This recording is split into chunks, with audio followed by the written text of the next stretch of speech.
But I think the main things is at the end of the day, volleyball is volleyball. It's in the same 9x9 court, and the rules are the same. So we. Is that on the back of your shirt? Yeah, it's on the back of the You did. A little free shout out for you. And it doesn't matter who's on the other side of the net. You need to still execute to the best of your ability if you want a chance to win. That's right, Brett Walsh. Welcome back, boys and girls. It's been 2 weeks, but we are back. This is the 9x9, the 81 square meters of the best volleyball coverage on the internet. My name is Rob St. Clair, live from Chicago. That is Everett Delorme, live from Toronto. Everett, it is cold. It is chilly. I looked it up. It's -5 in freedom units. It's very cold. That's about -20 Celsius, where both you and I are. I'm in a celebratory mood because my Green Bay Packers won a huge playoff game yesterday. Congratulations. Thank you. We don't need to talk about that. We need to talk about volleyball because there is tons. There is tons in the 2 weeks since we last talked to you guys. Exactly. It's been 2 weeks. And not only has it been 2 weeks of just straight up volleyball, which would be a lot anyways, there's been bangers going on. There's been upsets happening. There's been rule changes. There's so much going on. We've kicking people out of the Discord for being racist. If you're going to come to the Discord to be racist, screw you. We're going to kick you out. So there's been so much going on. Fun times. First and foremost, Rob, where do we want to start? We want to start with let's jump. No. We got a lot to talk about in Champions League, but before we do that, there was a piece of news that came down the pipeline a week or so ago that I think is important to talk about, and that is the FIVB announcing kind of through the Olympic Committee, the IOC, that this year in the 2024 Olympics, there will be a change to the number of players on the roster. Now, if you hear that, you're going to be like, oh my God, yes. Are they finally allowing 14 players like every other tournament in the quad? No, of course not. It's still only 12 players, but now you get an emergency 13th player that is allowed to be in Paris just in case somebody gets hurt and you need to replace them. But that 13th player is not on the official roster. They don't get to walk in opening ceremonies. They don't even get to stay in the Olympic Village, for goodness sake. And they don't get a medal if and when a team gets on the podium. So this, honestly, I think that it might be worse. It might be worse to be this 13th player who feels totally excommunicated from his or her team and is only brought into the mix in case of emergency. Like, if you're going to change the roster rules, like, this is the worst thing you could have done. And if they're not allowed to be like in the village or anything like that, they don't have accreditation. Right. So they're not going to the matches. Like you will literally be on the Olympic roster and you will have to pay to go to the matches, or you're sitting at home and watching them. So this is straight up boomer compromise. You know, like the teams and countries being like, we use 14 all the time. Give us 14. And they'd be like, we'll give you one. Kind of. Maybe. If someone gets hurt, if someone gets like an upset stomach or something, then you can bring this 13th person in. But like, I'm also just thinking about it. Like, if you're the Olympics and you're thinking about the logisticals of all of this, of maybe sometime mid tournament, you have to certify another person to be like certified to be in the athlete village. More work for them. It's just crazy. It's crazy. It's just crazy. Boom coders. Ooh, that's a good name. That is a good one. But this isn't even the FIVB being boomers. This is the International Olympic Committee. The FIVB and all of its coaches has been lobbying the Olympics hard to get the roster changed to 14 players. Wow. Yes. This is from the Olympics side, not from the FIVB side. I'll give them a break on this. Let's be honest. Like, the Olympics are the boomers of the boomers. They absolutely are. Yes. They lead. They are at the top of the pyramid. They are the 1% of the 1% of sports boomerification. That's right. That is like it goes the Olympics and then FIFA for sure.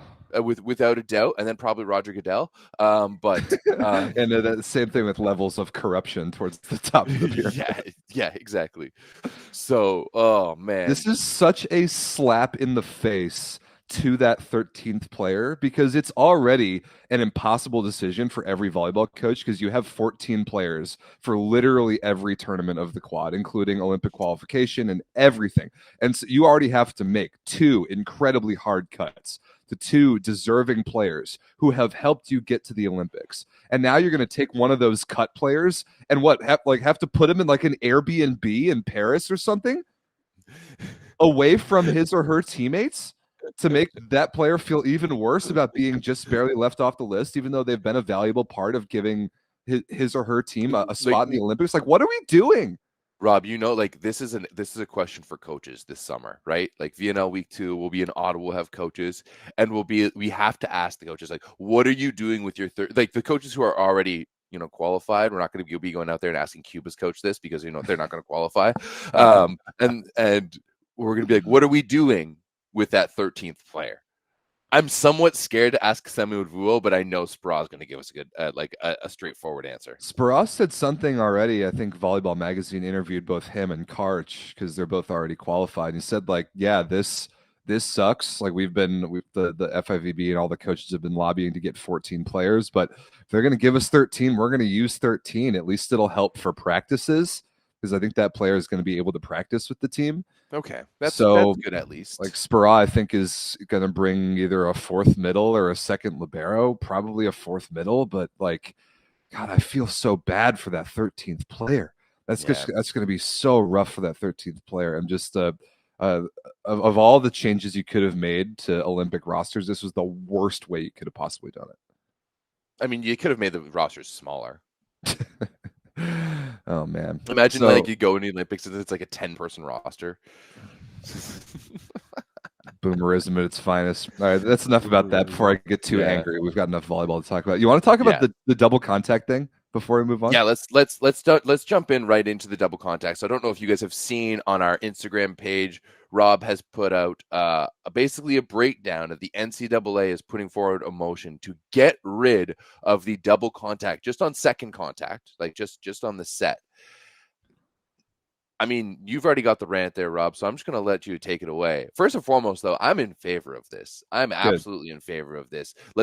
I'm in favor of letting the ball decide the rallies. Yep. I know you and I differ on this, but I think this is one situation in terms of rules where we both come together, because it gets both what we want at the end of the day. Yeah, I agree. I'm in favor of number one. I'm in favor of objectivity. Like getting subjectivity out of the game, and 2, letting the ball decide the rally instead of the whistle. So that's why you and I kind of differ on the net violation idea.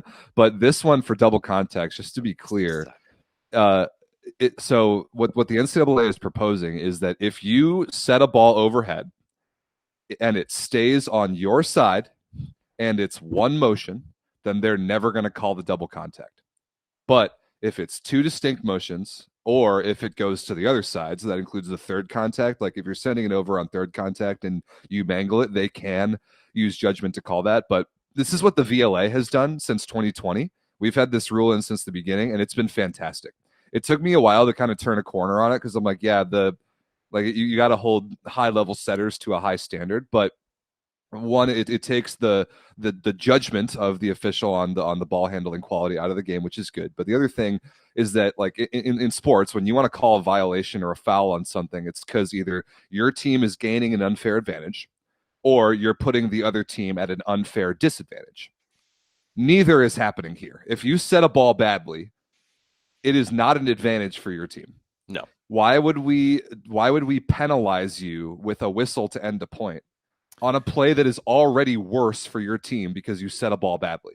There's only like one situation, like in thinking of this, that I think that it could happen in my mind, where like you get an advantage, and if it's like you're trying to trace a ball and like you're spinning around the ball as you chuck it, the ball that's like it's a bad pass and you're just kind of like, huh, and you just kind of toss it there. That's like one of the few situations where I think you might actually get that advantage. But I think in those situations, you might see more lifts. That's called, exactly what I was just because of like the longevity of like how long that ball is in your hands. So yeah, ultimately I like it. I mean, imagine in football is it like if we started calling if it wasn't a perfect spiral? Exactly. Right? Like there's a little bit of wobble on the Right. ball. The wide receiver catches it, runs it in for a touchdown, and they bring it back because there's like they bring it to review because like there's a little bit of wobble on the ball. Like it's ridiculous.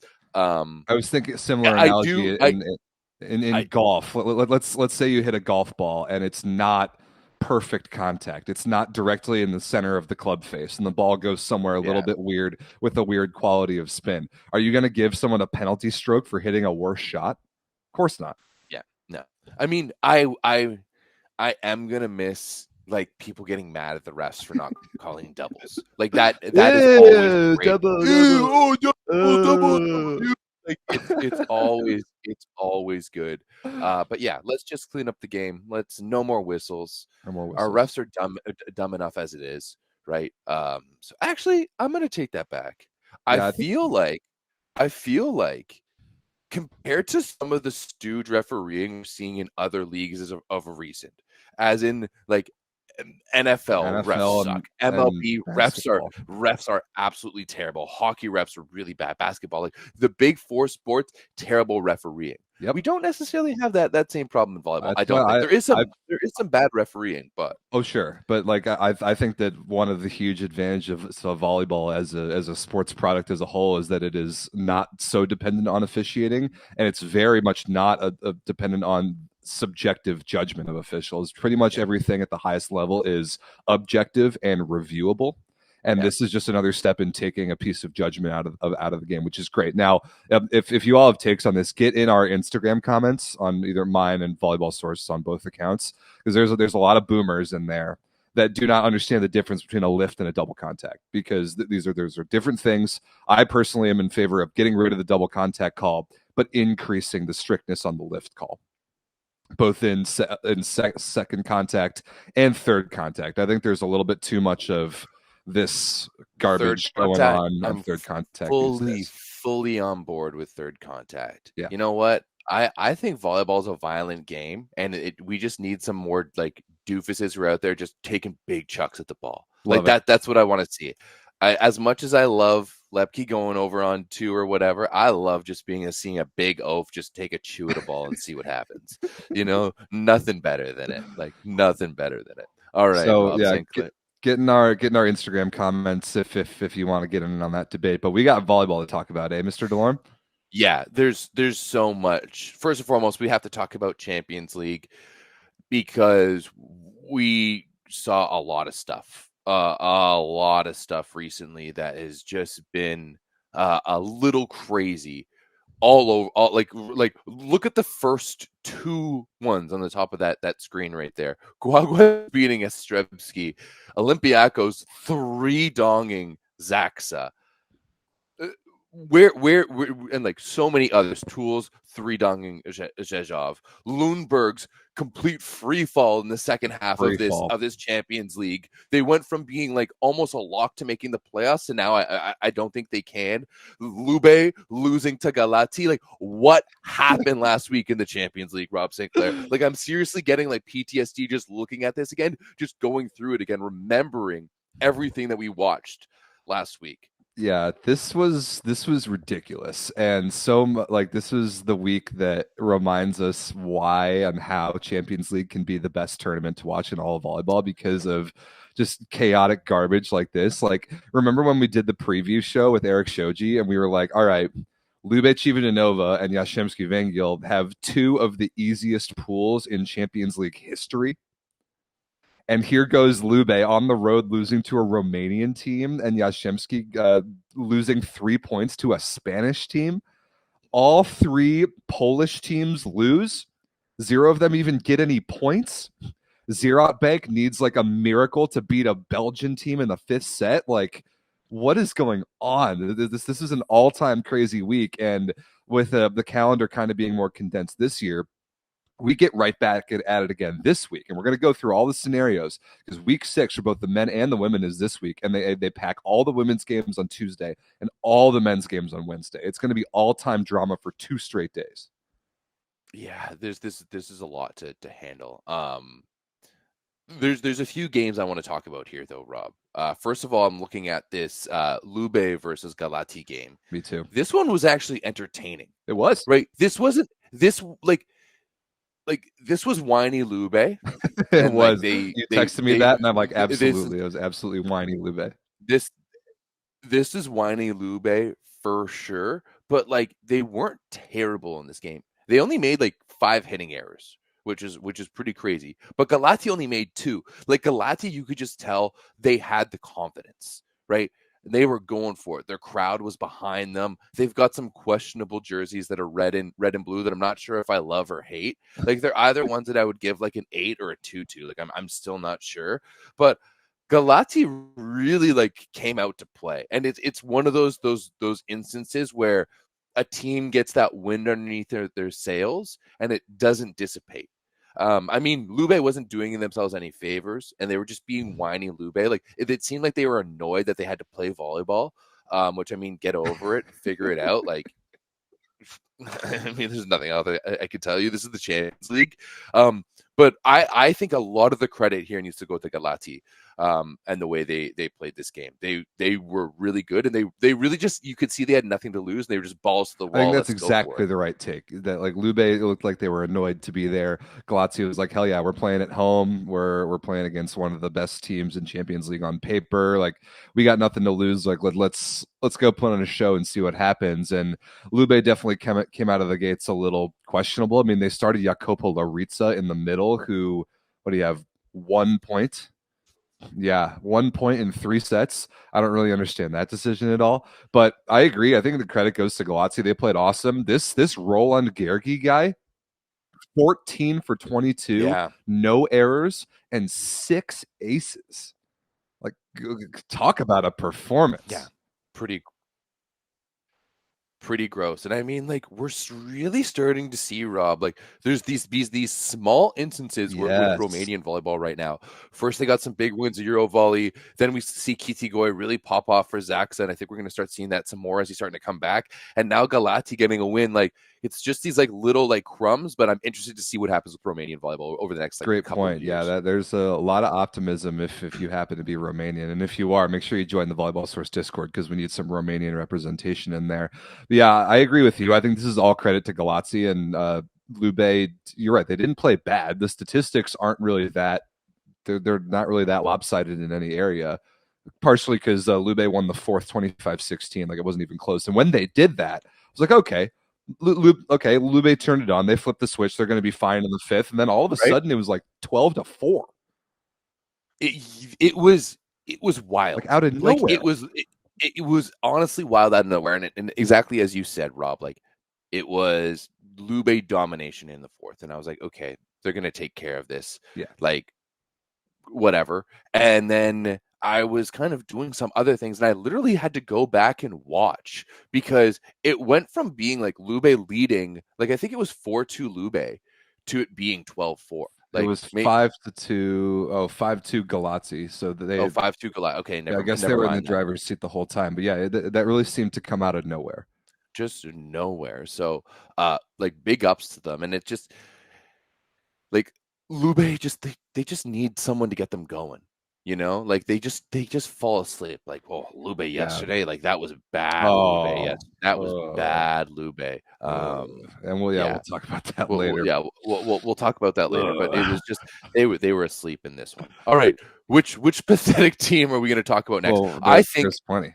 I think before we move on, I want to say that Lube, because of the easy pool that they got on paper, had the driver's seat, or like they were in the driver's seat. They had the inside track to the #1 overall seed because their pool was so easy. And now they've completely thrown that away. They're still very likely to win their pool, but they've really scrambled the way that those seeds are going to work. And we're going to look at the bracket in a bit before we turn to next week. But I think the next team we got to talk about is the other team that also had a very easy pool and had an inside track to a very high seed, and that's JSW.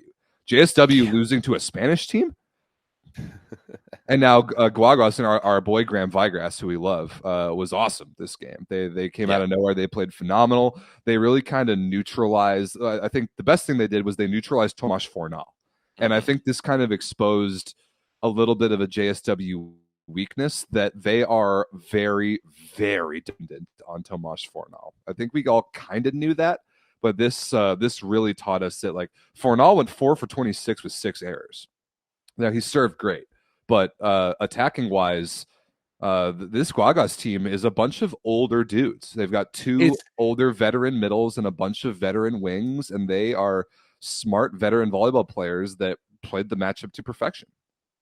You've got a bunch of guys who have gone to Olympics here. Like you have Nicolas Bruno, who's played for Argentina. You have Graham Vigras. Like you have guys who have gone out there. And man, this setter did a phenomenal job. All 5 of your hitters in double digits. That's incredible. 11 team blocks, led by Paulo Zanca. With for Zanca, he's another Argentinian guy, right? He's one of the he's like the other outside. Oh, the outside? I thought he was he's opposite Nicolas Bruno. So he's right. 4 blocks for a wing is pretty sick. Yeah, and Martin Ramos was an Argentinian Olympian. Like these are this is a team that is well constructed to steal games in Champions League, and now like with Lundberg and Budjovic kind of crumbling and punching each other, and Guaguas has a chance to make it out of this pool. They have a really good shot now. Like who are they playing? I think they play Lundberg. No, they've already beat Lundberg. Yeah, they beat Lundberg in Germany in the second leg. They play Budjovic, and as long as Guaguas does not lose 3-0, then they're going to get second in this pool and make it out. And actually, if by some miracle Guaguas wins 3-0 and JSW loses 3-0 to Lundberg, then Guaguas is going to win the pool. This is a terrible job of management by Lundberg. Like you start off the first half like really good, and then you just drop 2 bad games, like 2-3 dongs to what I would say is inferior opponents. Like Lundberg is out there pushing Berlin to 5 in the Bundesliga. Like they are out there, and like I'm going to be very interested to hear from some of their perspectives about what's happened throughout this series. Hopefully Gage is candid about it, because that's a massive opportunity lost there by Lundberg. Exactly. Like Lundberg in the same pool, they got 3 down by Budjovic on the road, and it wasn't really ever that competitive. And after remember Lundberg beat Guaguas 3-1 on the road. They beat Budjovic 3-0 at home, and then they took a set from JSW in like the first half of Champions League. So they, exactly like you said, they put themselves in great position to take second. Then they lose to Guaguas at home. They get 3 dong by Budjovic on the road, and now they have to play JSW in a basically impossible situation. Plus, they had both Berlin and Friedrichshafen on the ropes in Germany and blew it to both of them in 5. So I assume statistically that their 2 main guys, Jan Buma and Eric Roers, have dropped off a little bit, because that was kind of carrying them through the first half of the season. But I'm bummed for all of our North American friends that are playing on that team. Yeah, Boma hasn't been playing. It's been Xander. Xander's been pretty good. Yeah, in the last match, he was 15 for 23, 65%. 4 errors overall between blocks and unforced 2 and 2, but still not that bad. And he got a block. He was their best scorer. But Eric Roers, he was really bad. 5 for 16. Only hit 31%. It's so bad. just really struggling there. It's interesting because like they're passing really well, but they served like dog shit. Like the passing numbers, 80% positive for České in this one. 80% positive. 80% positive is insane. Like it's insane. Yeah, it's insane. You have to serve better than that. It's unacceptable. Yeah, 43% perfect. Like České was like in system half the game. Ridiculous. Yeah. So I'm looking back at the Guaguas versus JSW stats again, and like other than Fornal being really bad on offense, Jean Patry also 0% efficiency, and Ryan Slater came off the bench and played great, but it wasn't enough. And then Norbert Huber, who's played at an MVP level in the Plusliga, which has certainly been a conversation topic in the Volleyball Source universe. He's good. We get it. Good. We know, yeah, guys. relax. Come on. But he got like kind of neutralized too by these 2 vets, Ramos and Graham Vigras, who is a legend. Yeah, I mean, So come on.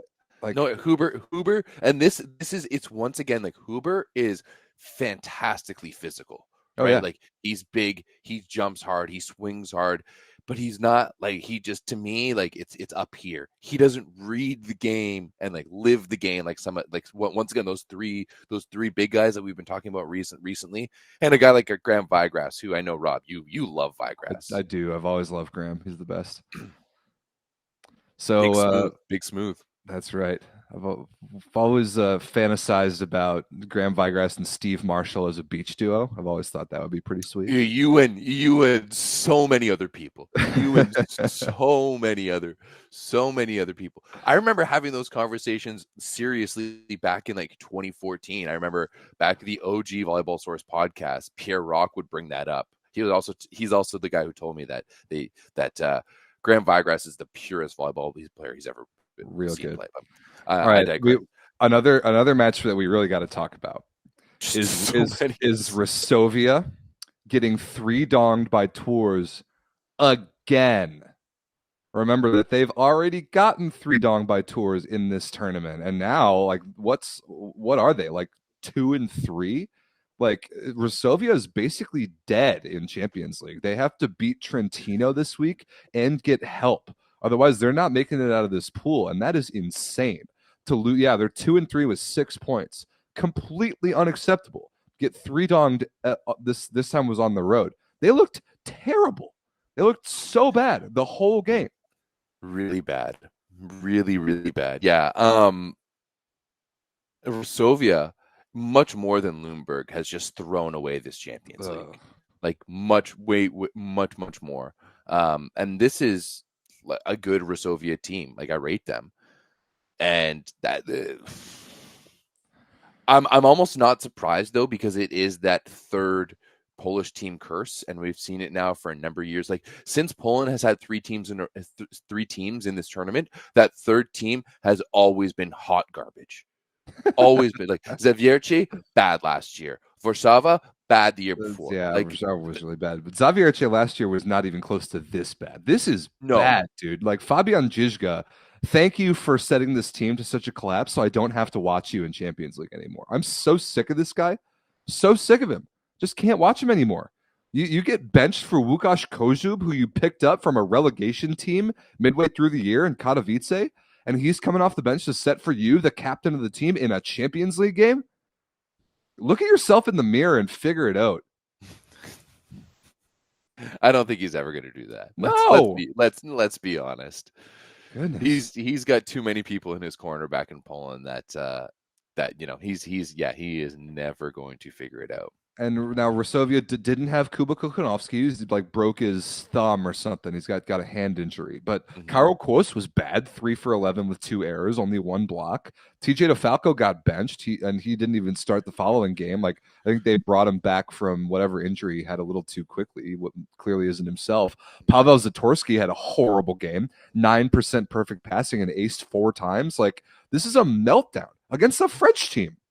Against the French team. What are we doing? And like you have Boyer and Luati playing in France. Yeah. Don't really know what to say about Resovia, except the Resovia curse is happening earlier this year, right? It's Resovia. It's that third Polish team. Just, yeah. Honestly, Trentino is like the one team that has gotten through this tournament without any blemishes. Yep. Yeah, Trentino seems to be the one team impervious to all this nonsense. So we don't need to talk about them beating Ljubljana. We don't really need to talk about Berlin winning. I thought that was pretty convincing. Certainly not going to talk about Prague versus Mosaic, but we do have to talk about Zaksa. Yes, Zaksa, and also Hotbank versus Piacenza. Yes, like that was the one game that I was expecting to go hard, to go far, to be a good game. Like the fact that ZB versus Roselaire went to 5 was pretty astonishing. But the way that Hotbank didn't show up in the game against Piacenza to me was that was bad. That was bad. I'm pulling up the stats.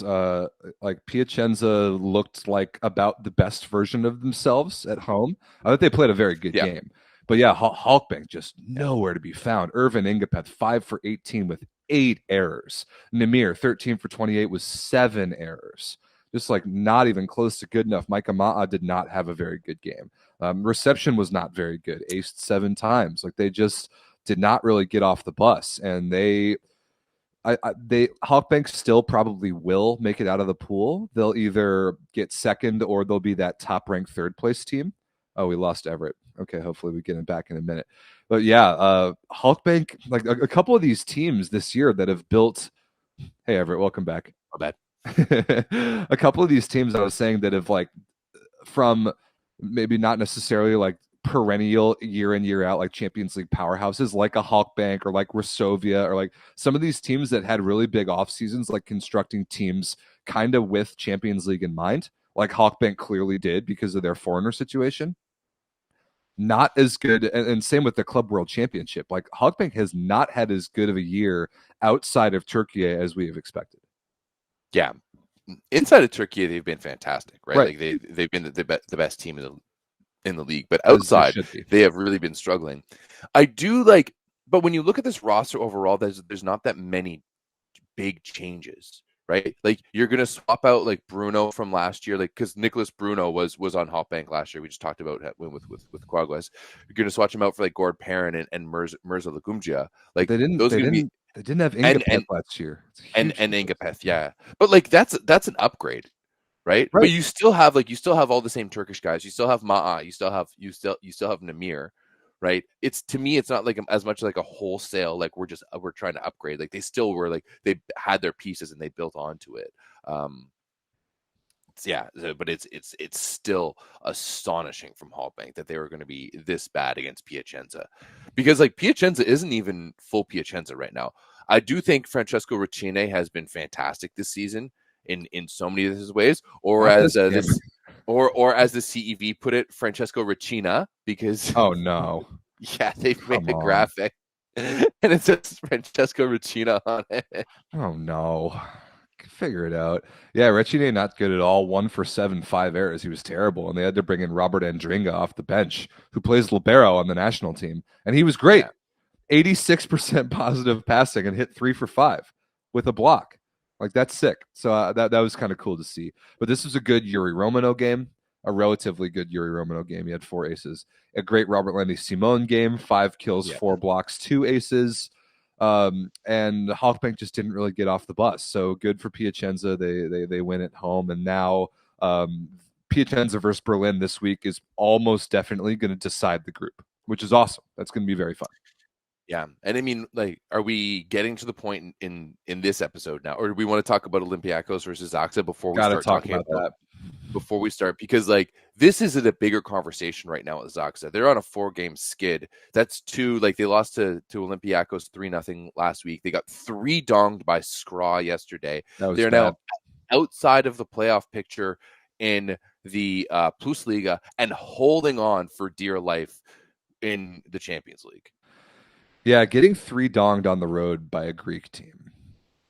Man, this is part of a much bigger conversation about Zaxa. Now we don't talk about off-season transfers on this show in the middle of the season, but with all of this, like with as bad as Zaxa has looked and as injury destroyed as they have been, and with how poorly it looks like they've responded to all of this adversity, it honestly could be kind of the end of the Zaxa dynasty this year. And it's so sad to say that the only team that's been able to get in their own way has been themselves and the own circumstances that have hurt them with injuries. But even the players that have been playing have not played well enough. That's it. For this match, they were just missing Slivka. They had Janusz for all and sets. Smith. They had Kaczmarek. They had Smith is a big loss. Smith too. But still, like, you should be able to beat Olympiacos with tragic setting with Bednors and Kaczmarek and Janusz and Eric Shoji, right? Kitigoy helped them win the Polish Cup. He's not good enough to help them beat Olympiacos? No, like, he went 0 for 11 with 5 errors and aced 5 times. He was an absolute liability out there. Oh, wow. Horrible. Like, that's what I'm saying, though, Rob, is that we are getting to the point now where enough of their players are back, and we're seeing other teams who have similar injuries. And I know Zaxa maybe just doesn't have the depth of like a Resovia or a JW, but like we really start to need questioning, like at what point is it just the injuries, and at what point is this like a write-off season for Zaxa? Because there's no mid-season transfer like bringing a Besnors like they were able to do last year, right? So at what point, like they need to figure it out internally. And it seems like I'm sorry, you have a like how many of these guys play for the best national team in the world? Start for the best national team in the world. How many of these guys have won Champions Leagues? How many of these guys, have been at the pinnacle of the sport? There's too many good, too good guys, like guys who are too good on this court to be getting 3 donked by Olympiacos at this point. By Dragan Travica. Yeah, exactly. Yeah, we can't continue to just blame the injuries anymore. Something is going on with that team right now. I agree. Also, tremendous shout out to friend of the show, Salvador Hidalgo Oliva. He was unbelievable. 12 for 22 with 5 aces and 2 blocks. So shout outs to him. I love that guy. He's a fan. He's a great dude. But I'm sad for Zaxa. I like Zaxa. We've had an incredible time watching them redefine what success means in club volleyball the last 3 years. We obviously love Eric Shoji. He's a friend of the show. This is just tough to watch, man. It's tough to watch them play right now. They look like they're having a miserable time. They clearly are visibly struggling with all the issues that they're having.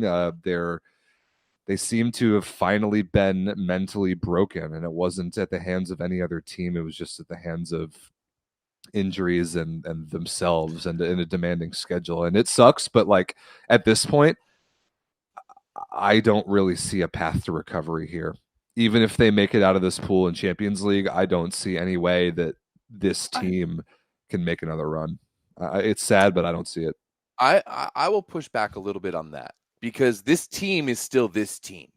These players are still these players, right? These players are still going to be going to the respective national teams, like on the most part this summer, and we're expect them to like half of this team, to be honest, expected to win a gold medal at the Olympics this summer between Poland and the USA, right? Like that's basically what it is. So I know that this team on paper, if they can turn things around, they can get it going, right? This is essentially the same team that won the Champions League last year, right? To me, the exact same team. It's the exact same team. To me, this is a team that it was a tough start to the season. And it was just, they were stumbling, and they just need to stop that tumble and stop that fall, get them righted. Because even if they enter, even if they just squeak into the Champions League playoffs, which we've seen them do in the past, we know that they can make that run. Because these are the exact same players that have done it before. Even if they slip into the playoffs in the Plusliga in 8th place, I am not writing this team out, not with these players.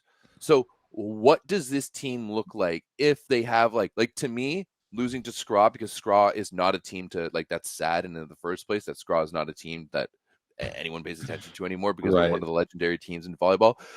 But losing to Skra, they need to this is a leadership moment for someone on this team to step up. Players only meeting. So let's stop this slide. Let's stop this shit. And let's turn this boat around, because they have the rowers to get back into the race, but they need here's the problem. What? They don't have them yet. They exactly like Peter's saying in the chat.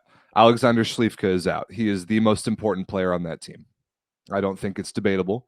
He's the most important player on that team. And the more we watch Zaxa, the more the absence of David Smith is felt. They are terrible in the middle without him. Twan Wiltenberg does not belong on a Champions League caliber roster. He looks invisible out there. Dmitro Pashitsky looks old and slow and useless. David Smith is way more important to that team than we even thought, and I think we're feeling that now because of his absence. But not having Schlifka is a just colossal loss, and it doesn't look like he will be back in time for the Champions League playoffs. So even if they get out, they can't win a Champions League playoff series without Schlifka. I don't think there's any way. Peter's saying he wouldn't be back before the playoffs. So wouldn't be back in time for the playoffs. No, before the playoffs. Oh yeah, I guess. Yeah. We'll see. I still have a little bit of faith, but like it is like the emergency button needs to be pressed. Yes. Like the do not break glass needs to be broken. Like it doesn't matter what happens. Like all stops need to be done.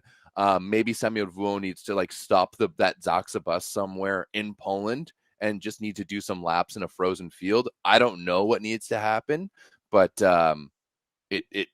it's been really bad for Zaxa of late, and they are precariously perched, if you want to say, in Group A right now. So we'll talk about that in just a second. The last match I want to talk about before we move on is Zerat Bank versus Roeselare, because if NAC Roeselare had won this fifth set, and they almost did, they almost did, then I think that may have actually eliminated Zaxa mathematically. If Zerat Bank hadn't come back and somehow won this game, including some officiating and challenge drama late in that fifth set that went 18-16, if Zerat Bank hadn't come back and won this game, I think Zaxa might be dead. Like, and I'm not saying that in my opinion. I think the standings, the math might have eliminated them if Roeselare had won this game. And this was as tight as you could ask for. Again, Roeselare being greater than the sum of its parts, but Matt Anderson, 28 points. 23 for 32 with one error, like 68 or something % efficiency, four blocks, including the match winner and an ace. Like, this man is ageless, and I love him so much. What a performance that is. Yeah, it was gross watching Matt Anderson in this one.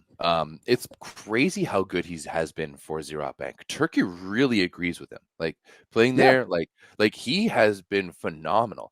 And I won't lie, Rob, I know that we didn't really get to see him much last year because he was in Russia last year. Yeah, he was in Russia last year. He was at ZSP last year. And then watching him on the national team this summer, he wasn't the Matt Anderson that we've come to know and love. And like, he's getting a little bit older. He's a little bit over the hill now, but you've got the rest of the guys in that USA roster that can just really drive that bus. And we know that's like a fully team bus, but he has looked rejuvenated this year for ZB.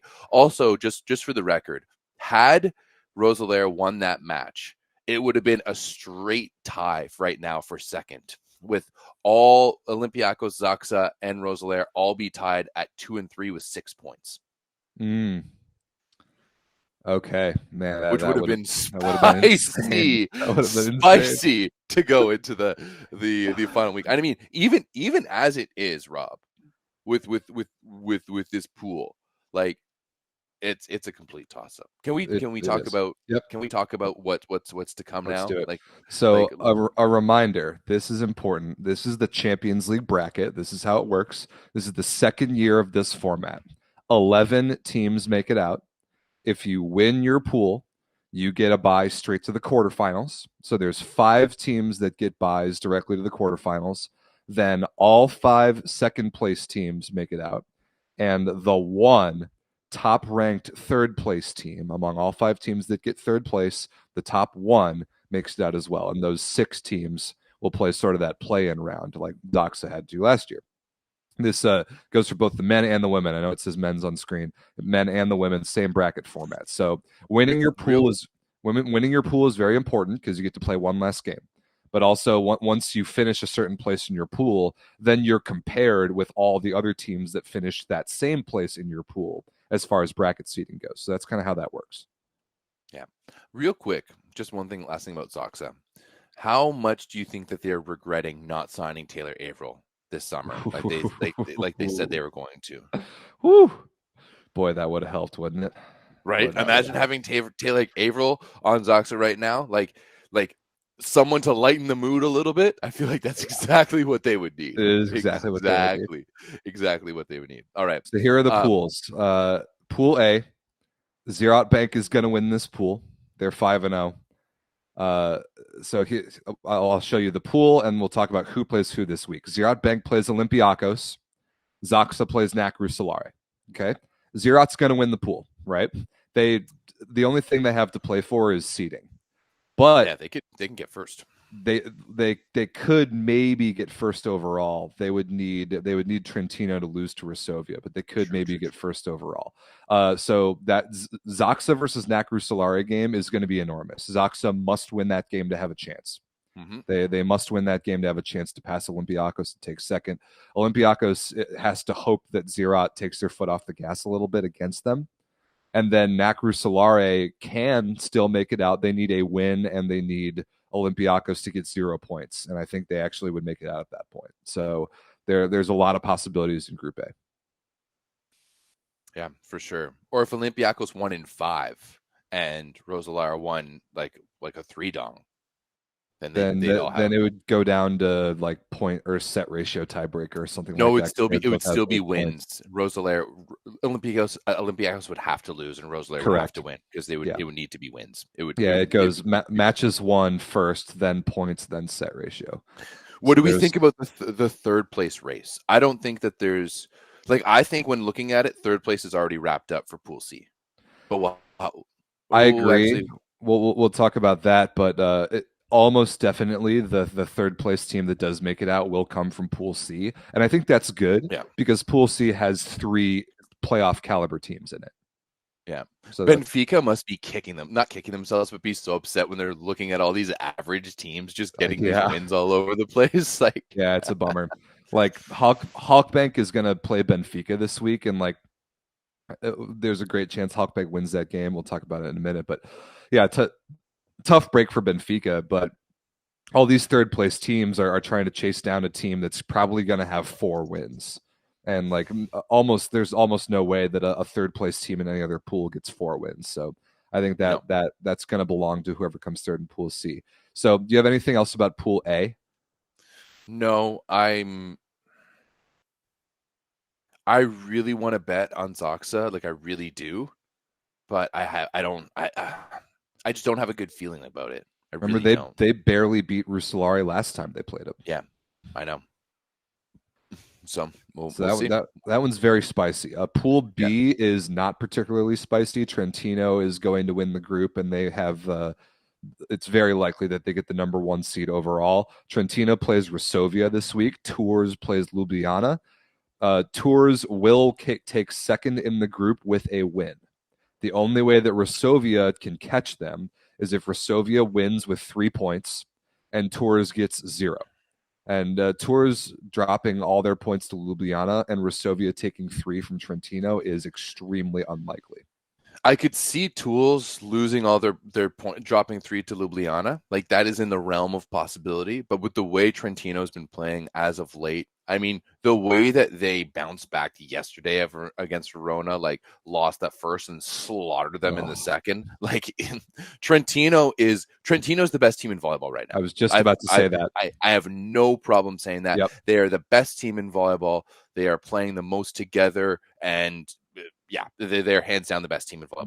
There's no doubt. Trentino's floor is so high. So they have they never lay eggs. They never which is so crazy because you lost your coach. Right. You gave up your coach and your highest scorer from last season, and you're even better. Yeah, incredible. And Micheletto is just the guy. Yeah. So the only hope that Resovia has is if Trentino for some reason chooses to play the bench in this game, and maybe they choose to do that because they've got first place locked up. I doubt it. Yeah. So that in my opinion, that's the only way that drama comes into this pool is if Trentino takes their foot off the gas against Resovia, but still that will require Tours to get upset by a Slovenian team, and I don't know if I see it. As Peter says, Resovia beating Trentino is sci-fi. I like that. Yeah, science fiction. All right, moving on to Pool C. Like we already talked about, it's likely that 3 teams are going to come out of this pool. Berlin plays Piacenza this week. That's basically a match to decide the group winner. Although if Piacenza takes 2 sets, they're going to win the group. So Berlin needs 3 points. Berlin needs to win 3-0 or 3-1, and they will win the group. But Halkbank plays Benfica, and they're going to be heavily favored to win that game. And if they win by any amount, then they will advance either as the third place team or in second. And I think Berlin, so Berlin is in, even if they get 3-donged by Piacenza. and they go 3-3 with 10 points, I don't think they can be caught in the third place race. No, I don't think so either. Even just looking at Yeah, they have 10 No. points, and nobody else in third right now can get to 10 points. Yeah, everyone else has 6 at the Right. closest. So, yeah. So, Berlin versus Piacenza will be a very important game, though, because it'll decide a bye. It'll decide a team that has to play 2 less matches in the playoffs. So that's big. Who's hosting that one? Ooh, I don't know. Let's see. How quickly can I look this up? Piacenza hosted last week. I don't remember where they played. Man, I think Berlin played in Piacenza last time those two played. I wouldn't be surprised if this is in Germany, and that would be really fun. Piacenza having to going into the Max Schmeling Hall. It is in Germany. Awesome. It is in Germany. Oh yeah, that is going to be must watch for sure. By the way, all of these games this week, every single one of these 12 games or 10 games is on Wednesday. So big day. Oh, that's just big day. Group D, Yashemski's almost definitely going to win this pool. It's insane that there's even a question about that. If so, JSW plays Lundberg this week. Guaguas plays Budějovice. If JSW loses 3-0 and Guaguas wins 3-0, then I think it would come down to like point ratio. I think they would be tied in sets at that point. But what's likely is that JSW is going to take at least a set and they're going to win the pool. And unless Guaguas loses 3-0 and Lundberg beats Yashemski 3-0, then Guaguas will take second. I think that the most likely thing here by far is how the standings look on the screen right now. When's the last time a Spanish team made the playoffs in the Champions League, Rob? Oh man, do you know the answer, or are you asking? No, I'm asking. I have no idea. I don't even know the last time a Spanish team has been in the Champions League. Yeah, that's a fantastic question. This would be remarkable for a Spanish team hosting a Champions League playoff game on the Canary Islands. How cool is that? That is pretty awesome. That's awesome. So honestly, I still think that this is the biggest. Like, Lundberg must be depressed about this. Such a bummer. Such a missed opportunity. Yeah, it's too bad. But the fact that Guaguas is in there is still just incredible. It's awesome, and they're fun. They're no pushover. Again, they're like a pretty high floor team. I think it's a really bad look for Czech volleyball that Budějovice is not there. It's like no wins or 1 win. Yeah, a little tough for Budějovice and Prague because actually the Czech league is good this year, but it's not really so much of those two teams. Like Karlovarsko is good. Kladno is good. Like there's good teams in that league this year. Last but not least, Group E, Lube is going to win the pool, even despite blowing it to Galatsi last week. But then there's actually a lot of drama for that last spot. Prague, Masaic, and Galatsi all have a chance. Lube plays Masaic, so you would have to assume that Lube will right the ship and beat a Belgian team, but I guess you can't really assume anything anymore. But Prague versus Galatsi is a big game now because those 3 teams are all tied at 2 and 3, but Prague has 7 points, Masaic has 6, and Galatsi has 4. So Galatsi needs a 3-point win, and Prague with a win of any value will take second. Okay, Prague. We've got my boy. Finn. Yeah, Finn McCarthy's on that team, isn't he? Yeah, he's one of the best servers in Champions League this year. As a middle, cool. Yeah, he's the second server in the Champions League with 14 aces this year. Isn't Pablo Creer on that team as well? The Argentinian Pablo Creer is on that team as well. So they've got a great chance to play a Champions League playoff series. Yeah, looks like it. I mean, they're going to be playing Galati. Is it at home or? I do not know. Let's see. I don't know either. Prague versus Galatsi is in Prague. In Prague. In the Czech Republic. So nice. So yeah, shout out to Finn McCarthy. Also, Casey Shoughton's on that team, who's just been killing it, putting up numbers. Another Canadian? Yeah, another Canadian. Awesome. So Yeah. I think that's it. Is there anything else about Men's Champions League? That was a lot, but it's a big week. Yeah, it's a big week. It's too bad that we had to like do all of the shows and like bring it all down to this today, but that's just how it is right now. A lot going down in Men's Champions League this week. Check that out on Wednesday. The Discord will be live, so make sure you join the Discord for that. If you're looking for links, we'll have you over there. Yeah, check it out on Wednesday. It's gonna be a good time. Similarly, Women's Champions League is in the exact same situation. They had week 5 last week. They have week 6 tomorrow. All 10 week 6 women's games are tomorrow. We've talked about Women's Champions League in kind of the same perspective that there are really only 2 fun weeks of regular season play because when the actually good teams play each other. And this is one of them. And this is one of them, yeah. But there were a couple notable results in week 5, and they're kind of the Group C, second place in Group C, and then basically and second place in Group D and all of Group E. That's kind of where the drama is as far as advancement goes, because Groups A and B have such like clearly 2 superior teams, and then Group C is Fenerbahce, and Group D is Corneliano, who are just better than everyone else in their pools. But Potsdam beating Budowlani Łódź was important.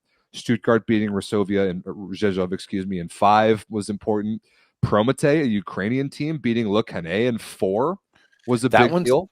That one's even more fun when you realize that Le Canet is just filled with Russians. Right. It's just filled with Russians. So you know that there was a lot of like Ukrainian pride, Prometey going out there and just crushing the Russians. I actually watched a little bit of that one, and that was a good game. That was a fun one.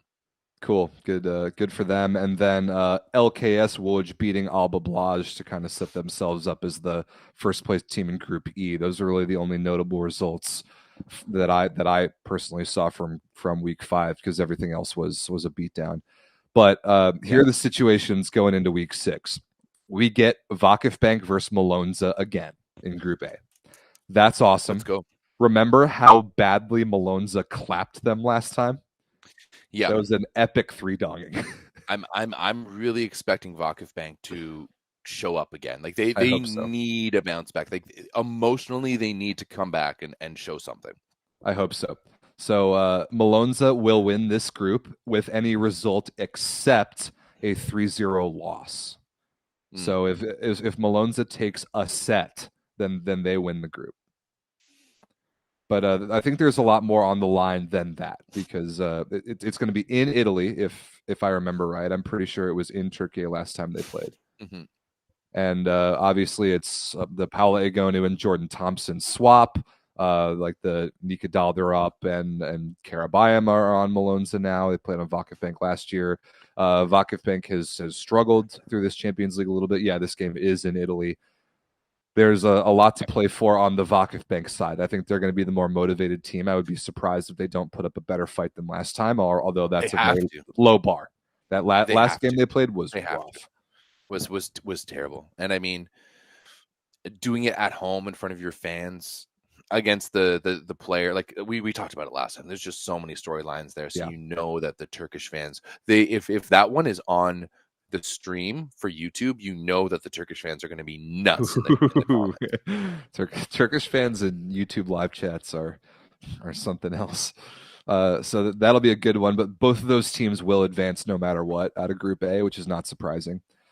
Same situation with Group B. You got Skandici and Eczacıbaşı. They play this week. Remember that the last time they played, Skandici won in 4, and it was a really fun game. Skandici will win this group with any result except a 3-0 loss. So same situation. Skandici needs to win 1 set and they advance. But a lot on the line kind of for Eczacıbaşı as well. Same situation. Where is this game? Let me look. It is in Istanbul. So if Eczacıbaşı were to win this game 3-0, hypothetically, I think it would actually come down to point ratio to decide who wins the group. So that could be really interesting. Just so everyone's aware, tomorrow's free match on YouTube is Vakifbank versus Malonza. Oh, awesome. Wednesday's free match on YouTube is Berlin versus Piacenza. Nice. Okay, 2 good choices. Yeah. 2 good choices. Actually, I was incorrect about that. If Eczacıbaşı wins 3-0, they win the group. They would win it by 1 Yeah. on set ratio. Yeah. But if Adzadjabasha wins 3-1, that's not good enough. Scandici would still win the group if they take a set. I'm really excited for the game. I really like watching Scandici in European play. Me Having too. Zhu Ting beside her bots is great, and like that game that they won against Adzadjabasha in the first half was one of, I think it was Scandici's best game of the season. It definitely was, and it was one of my favorite games on the women's side that I've watched this year. The backcourt defense that Scandici played was ridiculous, and yeah, that's a team that when they have freedom with no foreigner limit, they really can reach their peaks. So I'm excited to see that matchup again. That's going to be fun. All that is obviously on Tuesday. That's tomorrow. Move on to Group C. Ready for that? Mm-hmm. Cool. Yeah, these first two groups are pretty chalky because we already know the two teams that are going to make it out. Group C is Fenerbahce's group. They are the only team in the tournament to not drop a set. And Anna Cristina is back. She looks awesome. We are starting to get the full complement of Fenerbahce at their strongest with Stisiak, Fedorovtseva, and Anna Cristina as the wings. And they play, I think they play like Asterix Avo this. No, they play Budovani Łódź, so that's like going to be a competitive game.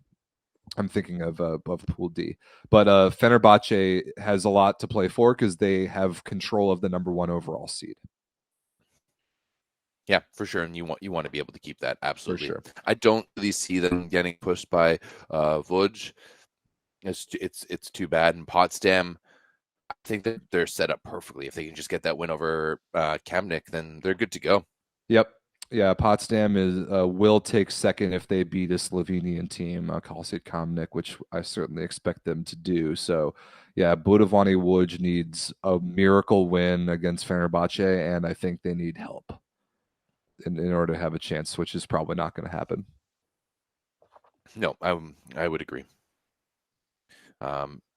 Conegliano will win Group D. That's not surprising. No. How many set losses do they have? 2? Yeah, they're 15-2 in sets, which is really impressive. They play Rzeszów, which is actually going to be a pretty good match because there's still a lot of situations with Rzeszów and Stuttgart in the chase for second place in this pool. Because Stuttgart gets to play, I think Asterix Avo is either Belgian or Dutch. I can't remember Belgian. Which. They're Belgian. Okay, so the situations are that Stuttgart needs a 3-point win, and they need a Rzeszów 0-point loss. But it's going to come down to sets. If Stuttgart wins 3-0, and anything happens to Rzeszów, like if they take 0 points, then Stuttgart actually jumps them. But if Stuttgart wins 3-1 and Rzeszów loses 3-1, then it comes down to point ratio. Yeah. And this might be the most likely situation in all of Champions League, men's or women's, where we might get a point ratio tiebreaker, and that's insane. It's always crazy when that happens. Love it. I mean, Stuttgart is a team that traditionally has gone, because that's Crystal Rivers, right? I think she's still there. Yeah, I'm pretty sure she's been there for a while. So, and they've gone on some good runs. I'd like to see them do it, but at the same time, I do like that Rzeszów team, and I would like to see them get a win. It seems like they've been struggling through the Champions Leagues of late. Right. So that's the situation for second in that pool, and then by far the spiciest pool is Pool E, where literally anything is possible. All 4 teams are alive. I think that LKS Łódź is the only team that has clinched a spot. So they're 3-2 with 9 points. Lukane is 3-2 with 7 points. Abublaj is 2-3 with 8 points, which is interesting that they have more points than a team with 1 more win than them. And then Prometei is 2-3 with 6 points. So LKS Łódź plays Lukane this week, and the winner wins the group. So that we know for sure. The winner of that one will get 4 wins. They'll win the group. And then Abublaj plays Prometei. If Prometei loses, they're out. Yes. But if either one wins, like if Prometei wins, Abublaj actually still has a chance, especially as the 3rd place team. And then Lukane, if they lose, they still have a chance to take 2nd, maybe even 3rd. There's so much going on in this pool that I couldn't even do all the math with all the scenarios. It's pretty wild. I mean, literally anything could happen. Yeah. Łódź, LKS, they're safe because of 3rd place, right? Right. That's what we're assuming. Stuttgart and the other Voj can only be tied with them. Yeah, if LKS Łódź gets 3 donged, they would be 3-3. They would be 12-11 in sets with 9 points. And I think that no matter what will get them in, even if that drops them down to third. Yeah. Is the only they could be tied with Stuttgart and would have to go down to 2-point differential. That's the only way. Like they would have to get 3 dong, and Stuttgart would have to get a 3 dong. Right, would have to get a 3-0 win over a Belgian team, which is possible. Oh yeah, it's true. So that's maybe it comes down to point ratio there too. Might have to come down to point ratio there too. Crazy. This is a crazy group. I like it. This is very fun. But that's only if Blaj wins 3-0 as well. Right. Good point. Right. And to surpass Łódź for second in the pool if they lose. Yeah. Yeah, man, this is a crazy one. Like it's hard to even talk about all the scenarios. Just got to watch those 2 matches because there will be a lot on the line for all 4 of those teams. So that's those are 2 games I'm really looking forward to. All right, yeah. And for the third place teams, it'll come out of either Group E or probably Group D, I guess. Because there's a chance that Stuttgart can jump over Rzeszów, but then Rzeszów would be in pretty good shape to be the third place team that makes it out because they've already got 3 wins and 9 points. Yeah, but Budwalani Łódź has to play for Fenerbahce. Yeah, they're probably out. The other 2 teams are already out, so it's probably going to be Pool E. Let's be honest, and that's what it generally is. But yeah, right. So those are the situations. All the Women's Champions League is all tomorrow, all 10 games, a couple really good top-end games, a couple like really fun sort of middle-of-the-pack games that will decide playoff spots. Reminder of how the bracket works. We already talked about it. It's exactly the same for the women. If you win your pool, you get a bye. If you take second, you advance. And if you're the best third-place team, you advance as well. Love it. I'm going to be spending all day watching tomorrow. Oh, yeah. One more piece of CEV before we're finally done with it. It's the CEV Cup, the men's CEV Cup. We would never normally talk about a men's CEV Cup 8th final series, except that it's Zawiercie versus Milano, which are 2 very good teams. And the first leg of this one was in Poland on, I think, like last Wednesday-ish, Tuesday or Wednesday last week. And Zawiercie destroyed Milano at home. They demolished them. 3-0, 25-23, 19-19. Karol Butrin, 27 points in 3 sets. Absolutely lights out. One of the best. 3 for 34. Incredible. One of the best individual performances anywhere, any league this season. Ridiculous. Very, very wow. I did see this result, but I didn't watch the game, Rob, and that I did not see these numbers from Butrin. That is ridiculous. Spectacular. That is a rare, bad Augustin Lozère game.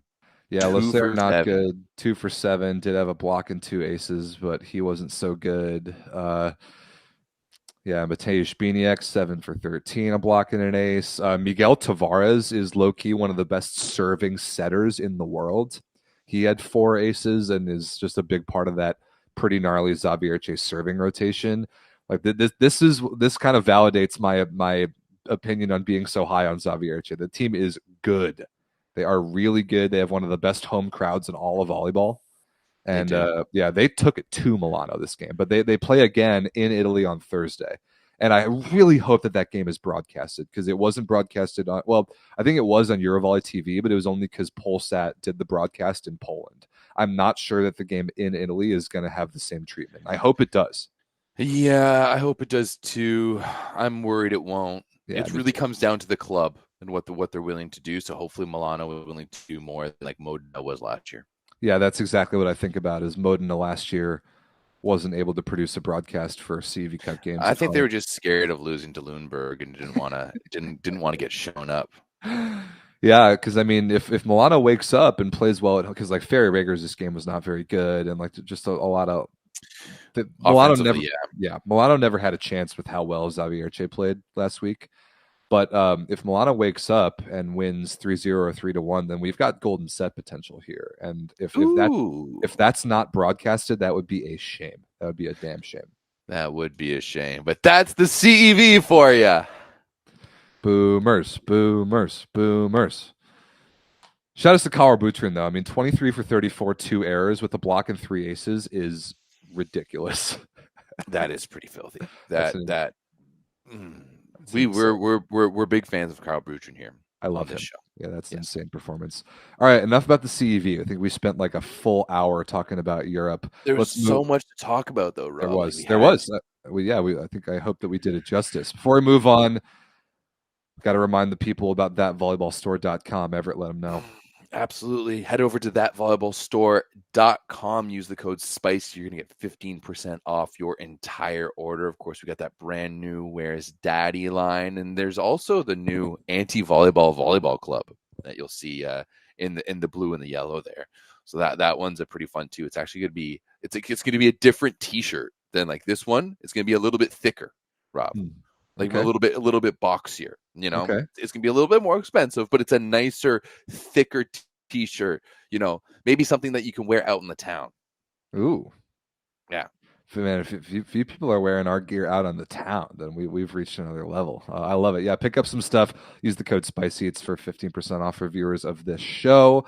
Definitely get some of the Daddy Stankovic collection because, of course, There's Daddy. We need a week. theme song. Well, when we hit this, it needs to do, you know, like it's the Price is Right.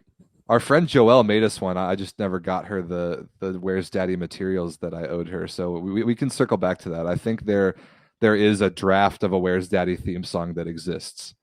Okay. So we might have to get that one in. But of course, if you're familiar with the show, it's our favorite segment where we hide our hero Daddy Stankovic in somewhere in the show in one of the assets in the middle of the screen. And when you find him, you try and comment. You race to the comments of the main YouTube comments after the show is over, and if you comment the timestamp of where he is, you get a shout out. So not last week, 2 weeks ago, last show, you see there the results from the Super League of that week, where Catania was the victim of a 3-donging by Perugia. If you look closely in the Catania logo, there is Daddy Stankovic. So our Brazilian friend Jackson Jr. found him right away. Koi Bui found him as well. Someone says, a bit late, but our little ball of sunshine is hiding in the Catania logo at 34 minutes, which is hilarious. So we appreciate all of you participating in Where's Daddy. Make sure you keep an eye out for the man himself. And if you find him, wait till the live stream is over. Comment the timestamp of where he is in the main YouTube comment section after the show, and you can get a shout out the following week. Just look at him. Just look at him. Beautiful. God, beautiful. Although he wasn't great in yesterday's game. The Modena game. At least we got to see him out there. That was a treat. I was surprised they went. I was surprised they went with him over Brem. Well, let's talk about it. Let's talk about the Super League. We've got 2 rounds to catch up with. We're not going to spend a whole lot of time except on a couple like particular matches. Round 13 was about a week and a half ago now. We saw Piacenza 3-2 Milano, like right after they played a 5-setter in the Coppa Italia quarterfinal that Milano won. Piacenza got revenge immediately, and then there were a lot of 3-dongs. Yes. A lot of pretty predictable ones. Verona 3-donging Modena wasn't quite so predictable, but like we won't talk about Perugia Monza. I don't really need to talk about Trentino Taranto. No way. Lube Padova. No way. But let's look at that Piacenza Milano for a little bit. I think that match is worth talking about. 15-13 Piacenza.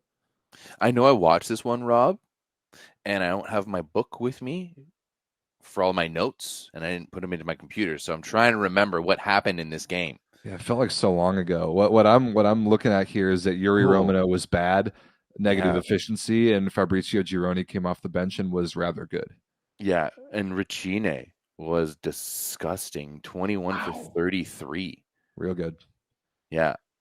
He's been having a fantastic year. It's been really fun to watch for Francesco Ricine play volleyball. Yeah, Kaczynski wasn't great. He was 10 for 32. Margarejo got the start over Ishikawa, and Dirlich got the start over Ragers. Dirlich was awesome. No Ishikawa in the front row, but Dirlich was awesome. I do remember that 19 for 37. He had 3 blocks, no aces. But 22. I think this is a tough for Milano to play with Yuki Ishikawa, right? And like he drives the bus for that team. Yeah, and they played Piacenza just a couple days before that, and they beat him in 5 in, you could argue, a more meaningful game in the Coppa Italia. And I think they manipulated their lineup. They still got a point, and they still had Piacenza on the ropes. Somebody says Romano back-to-back aces in the 5th as a serving sub. That sounds right. That sounds familiar. Yes, I do remember that. Romano did come off the bench for back-to-back aces in the 5th. Thank you for helping us jog our memory. We're going back in the archives a bit here. Yeah, it's hard. It's hard when you have 2 weeks of volleyball to remember, and you're watching it every damn day. So, okay, yeah. I mean, if I'm Milano, I'm not too upset with that loss. No. Piacenza is a good team. You're doing it without your best player. You've just beaten them. You go the distance. It kind of is what it is. Yeah, I'm scanning through the Monza Perugia stats really quick, just in case there's anything noteworthy, but there's kind of not. Stephen Marr was good. Yeah, Marr but oh my god, Ole Plotnitsky 15 for 20, no errors. Jeez. And 57% perfect, 79% positive passing. That's outrageous. You're just not going to beat a team with a guy who performs like that. It was like how good he was in yesterday's first set. He was so good. Ridiculous. Okay, let's move on to yesterday's games. Yeah, yesterday's games is what is much more on the forefront of my brain, because there was some fun stuff happening yesterday. Lube getting absolutely just donged by Perugia. It wasn't even worth watching, to be honest. It wasn't even close. This is once again whiny Lube, and Lube just gets into this mode. Although DeCecco is just spraying the ball like a 13-year-old in his bedroom. He is just all over the place.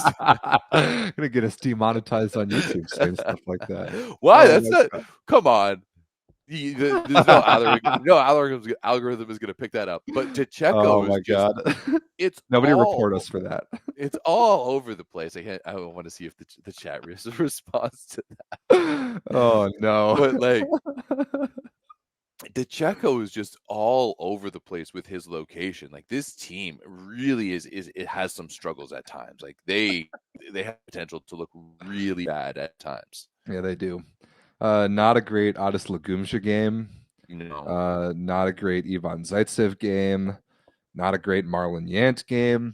Alex Nikolov was good, but he got yanked kind of, I guess. I mean, man, Yant got ace 5 times. Dude, this is rough.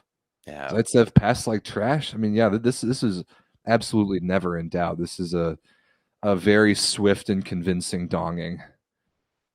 And Flavio, 100% efficiency, 6 for 6. Good for him. Yeah. 9 aces to 8 errors for Perugia. More aces than service errors. Yeah, it was just from the baseline, just complete domination.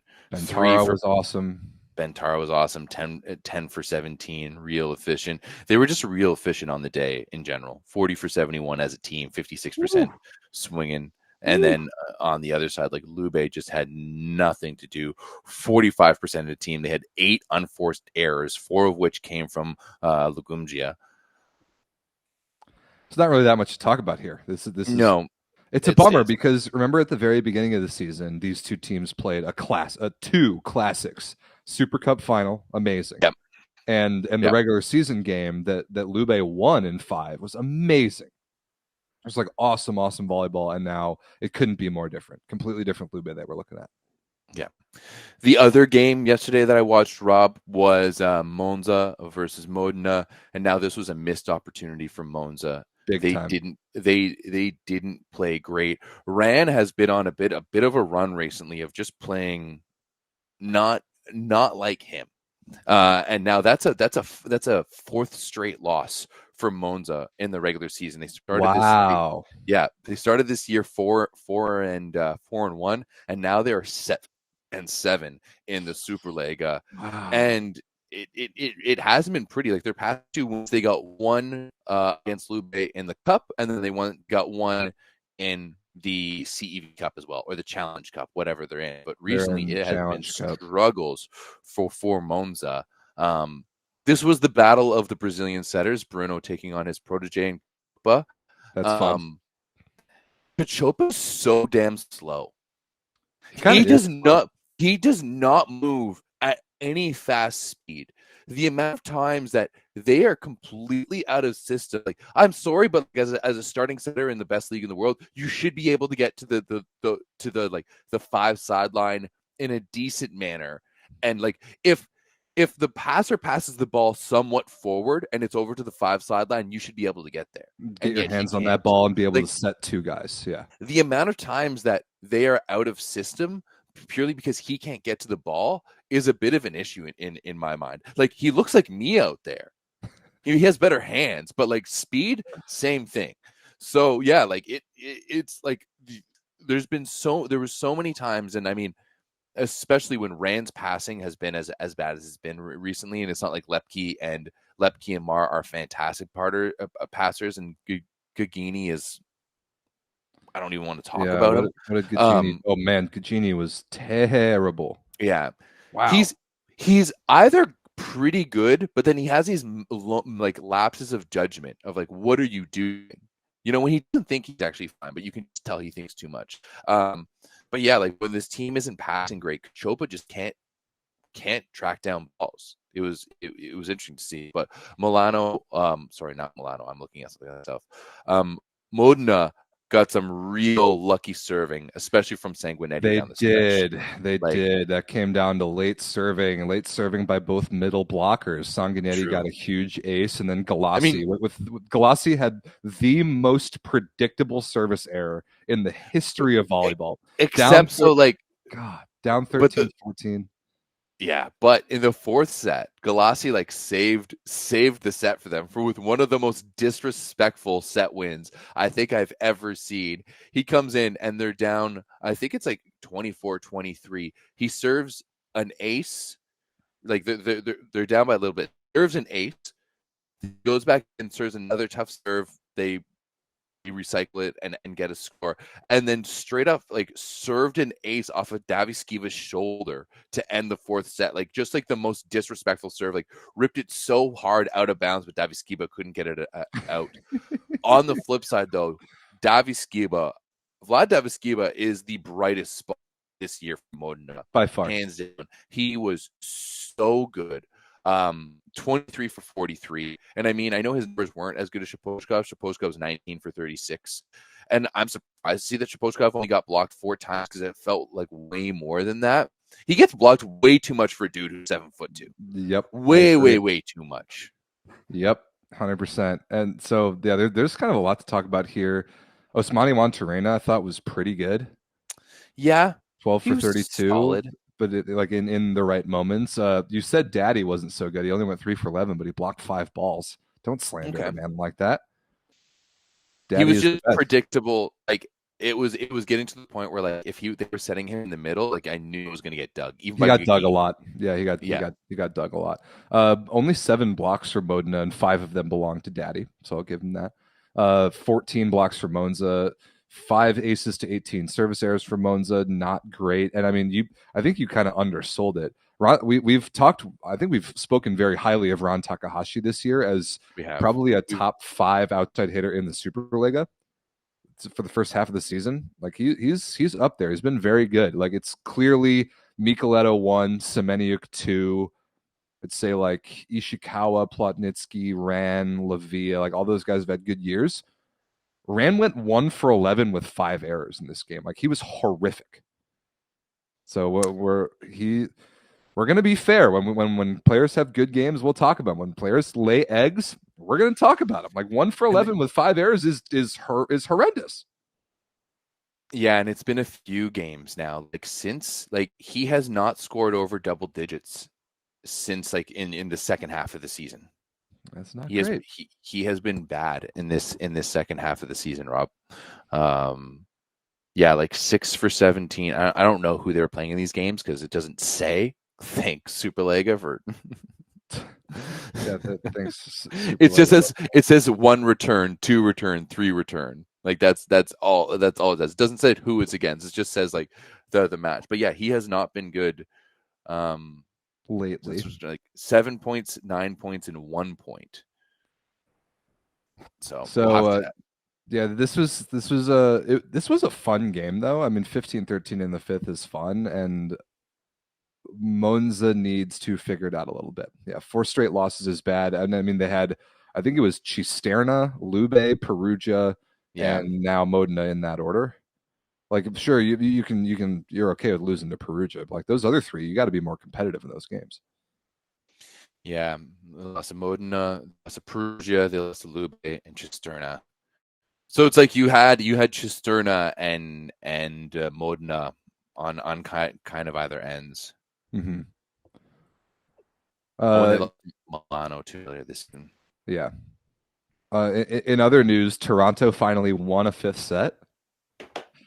Good for them. I think their second match win of the year and their first 5th set win of the year. Let's go, Toronto.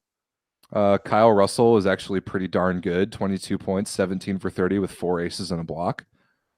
10 aces to 19 errors for Toronto. That's super good. So I like to see that. Let's see. How did Gabi play? 16 for 32 with an ace. That's pretty good. Good. Two American opposites playing decently enough. Davide Gardini actually was super good. Other than reception was not very good. That's all I care about that game. Those 2 teams are irrelevant. You watched Trentino Verona more than I did. I think I watched the tail end of it. You were saying that Verona won the first, then Trentino like crushed them late. Is that about right? Oh, I just know what was going on in the Discord. I watched like 2 seconds of that game, and then I watched women's volleyball instead. Dude, Micheletto, my goodness, 17 for 35, passed unbelievable from 3 blocks. He's been a machine. And Tricycle Man, Kamil Ryklicki was amazing this game. Again, this season, bro. This season, he has been the best opposite in the Superlega, hands down. Has he? Absolutely. Let's pull up the stats. Beandog, where you at? We're gonna need you on this one. Served like trash though. 0 aces, 7 errors. He's never been a server though. That's never been his game. You will have to pry it from my cold dead hands any praise for Tricycle Man as a player overall, but he was amazing this game. Like 22 for 37 is automatic. And I mean, God, Micheletto might be the best player on planet Earth right now. Yeah, he's like Ryklicki is 4th in scoring right now with 232 points. He's only 4 points behind Micheletto. That's pretty impressive. Namori Keita, 18 for 41 with 11 errors. That's a heck of a matchup. A very Verona-like match for him. Rock Mosic, a lot of errors as well. Donovan Zavaronok, not efficient enough. It's like bad passing. Looks like a pretty classic Verona game, eh? Yeah. Ooh, classic 2 aces, Verona. 14 errors. Ooh, ouch. Classic Verona. Honestly, this matchup though isn't really fun to watch. Like, no, it's kind of not, and it's a rivalry game too, isn't it? Like these 2 teams are geographically really close to each other, I think. Yeah, and Kenny Diaper, you're right. I've been in the Church of Ryklicki for a long time, and he's still like he is the best opposite this year in the Superlega. Yeah, you're gonna have to pry that take from my cold dead hands. I'm not gonna give that one up just yet. Statistically, like I'm looking at the stats right now, he is. All right, fine. I mean, like unless you want to like does Catania count? Like, do we count Paul Buchkager in there? Then he's scoring a lot, but on not high enough efficiency. It's like a classic high volume, low efficiency on a bad team situation. Exactly. Buchkager did put up 28 in a 4-setter against Piacenza, though. Oh, he has been a machine this year, putting but up numbers. He doesn't really have much else around him. He doesn't. I have nothing else to talk about this week in Superliga. Like Milano Cisterna, whatever. We already talked about Perugia Lube. No, let's go to the women. Yeah.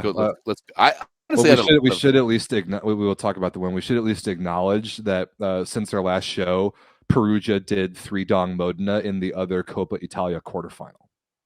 Extremely predictable. We don't need to talk about the stats, but we at least need to like acknowledge it. Yeah. Honestly, like I it's unfortunate to the point where like Modena for me is almost in like Skra zone.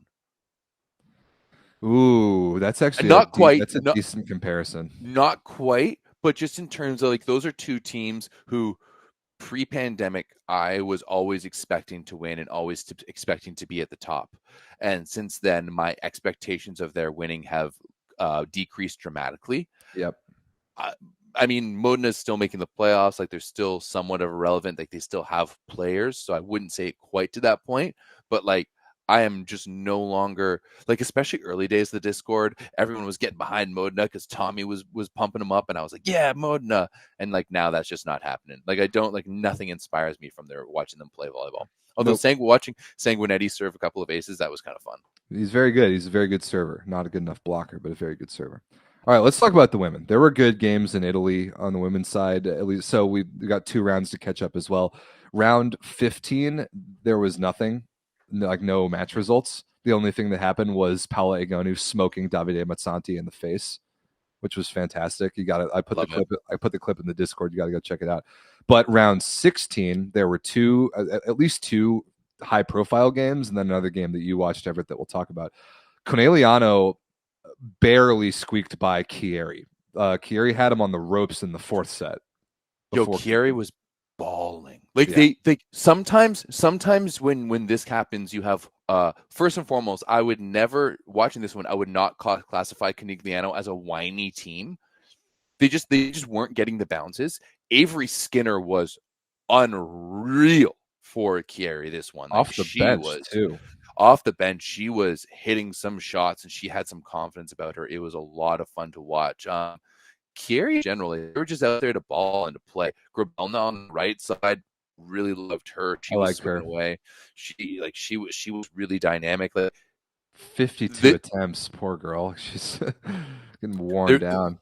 There was a moment in the 4th where I really thought that Chieri was going to take it. I really did. Luckily for them, they were able to battle through it. We had Lanier on the left side as opposed to Kelsey Robinson. Lanier, close enough. Lanier. She's not French. Lanier. I don't know. Isn't she from Louisiana? Is she from Louisiana? Her father is an NBA Hall of Famer, Bob Lanier. It's Lanier. I promise. Okay. Yeah, so Conegliano did pull away in the 5th, and Monica De Gennaro got a kill. Did you see this clip? Yeah, I saw that clip. That was a sick clip, and I love like it was intentional. Second contact platform. That's exactly what I would say. I mean, everyone loves the dig kill, but very few times is that intentional. You know, it's not like the Laura Ludwig like over on one type of scenario, but her to have that vision, to see that ball pop up, see that her team was scrambling. It was like you could see the thought process be like, oh shit, I don't have an outlet set. Look here over. We go. Oh, here we go. Ooh. Just, a little bit of Bagaron or Volis or whatever you want to call it. Yeah. Also, I need to start a revolution in the international volleyball world. Why aren't we crediting liberos with points when they score them? What kind of nonsense world are we living in where when Eric Shoji, Shoji even told us this, remember? Like we talked to him once, and because one of my personal favorite libero kill ever was Eric against Argentina in the 2015 World Cup, like right as the USA was 2 or 3 points away from winning that tournament. Eric told us that he has a couple kills in his career, but the FIVB and none of the European leagues give points to liberos even when they score them. Why does De Gennaro not get a point for this? It's a kill. It's a successful attack. She scored a point. Get her in the stats. What are we doing? It's such a cool thing. It's like a goalie, a hockey goalie scoring an empty net goal, which happens like a couple times this season. They get points for it, and it's so rare and fun when it happens. Let liberos get points. They can, yeah. Let liberos get points. Hashtag let liberos score. Keep track of it. Figure it out. Good game though. Good. Chieri is good. I think Chieri is in CV Cup, and they're like gonna be. It's kind of like them and Chemik Police that are like the two good teams in that tournament. So they're decent. I have a lot of respect for them. I like Loveth Omarui, very good young prospect. I think she played for Corneliano a couple years ago. She's like an outside hitter who can actually score. So I do like her. She's dynamic Yeah. too. Yeah. She wasn't my favorite player I watched this weekend. We'll touch on that in a second. Yes. But Omarui is a lot of fun. I like her. She was great. Where's she from? She's Italian. Yeah, Okay. she was on the Italian, like that Italian B team that played all of VNL last year. She played a good amount on that team. Okay, I didn't watch that team a lot. Neither I did anyone. I had no interest in watching a B team. The other match in the Lega Volley Femminile over the weekend was a must watch. It was Scandici versus Malonza. It was a must watch until you watched it. It was a must watch until you watched it. It was a donging of the highest order by Malonza. 20-21-15. Not close at all. Zhu Ting started the match 0 for 10. Carl started the match, I think, like 0 for 8. Yeah. Herbots wasn't great. It was bad. And Ogonu was in Ogonu mode. 16 for 30 for Paola with 3 aces. She did get 7 errors, which is one of probably the only reason that you're seeing Scandi B in the 20s for sets 1 and 2. But this was an absolute beatdown all the way through. And those jerseys look good for Malonza this year. The pink ones, I like them. They've figured out, like, their jerseys the past couple of years have been real bad, but this new colorway that they've been rocking with has been real good. The green on Castillo looks great. However, their Champions League uniforms are a crime against humanity. They're an absolute. Are they? Oh God, they're an absolute problem. It's amazing. So this was the Beatrice Parrocchiale revenge game. If you remember earlier in the year when, like, early in the season, like, everyone knew that Malonza had signed Brenda Castillo to play libero, but Parrocchiale was starting. Like, she had been there for a few years, and she was starting while Brenda was playing like Pan Am games with the Dominican Republic or something. Then when Castillo got there, she was obviously going to start, and Malonza's management was like, all right, Parrocchiale, do you want to sit the bench here behind Castillo, or do you want to go to Scandici, another good team, and start? And that's what she chose to do, which I would have done the same thing. And Parrocchiale was good this game. She did get aced 4 times, but the difference that Brenda Castillo makes is insane. She's so good.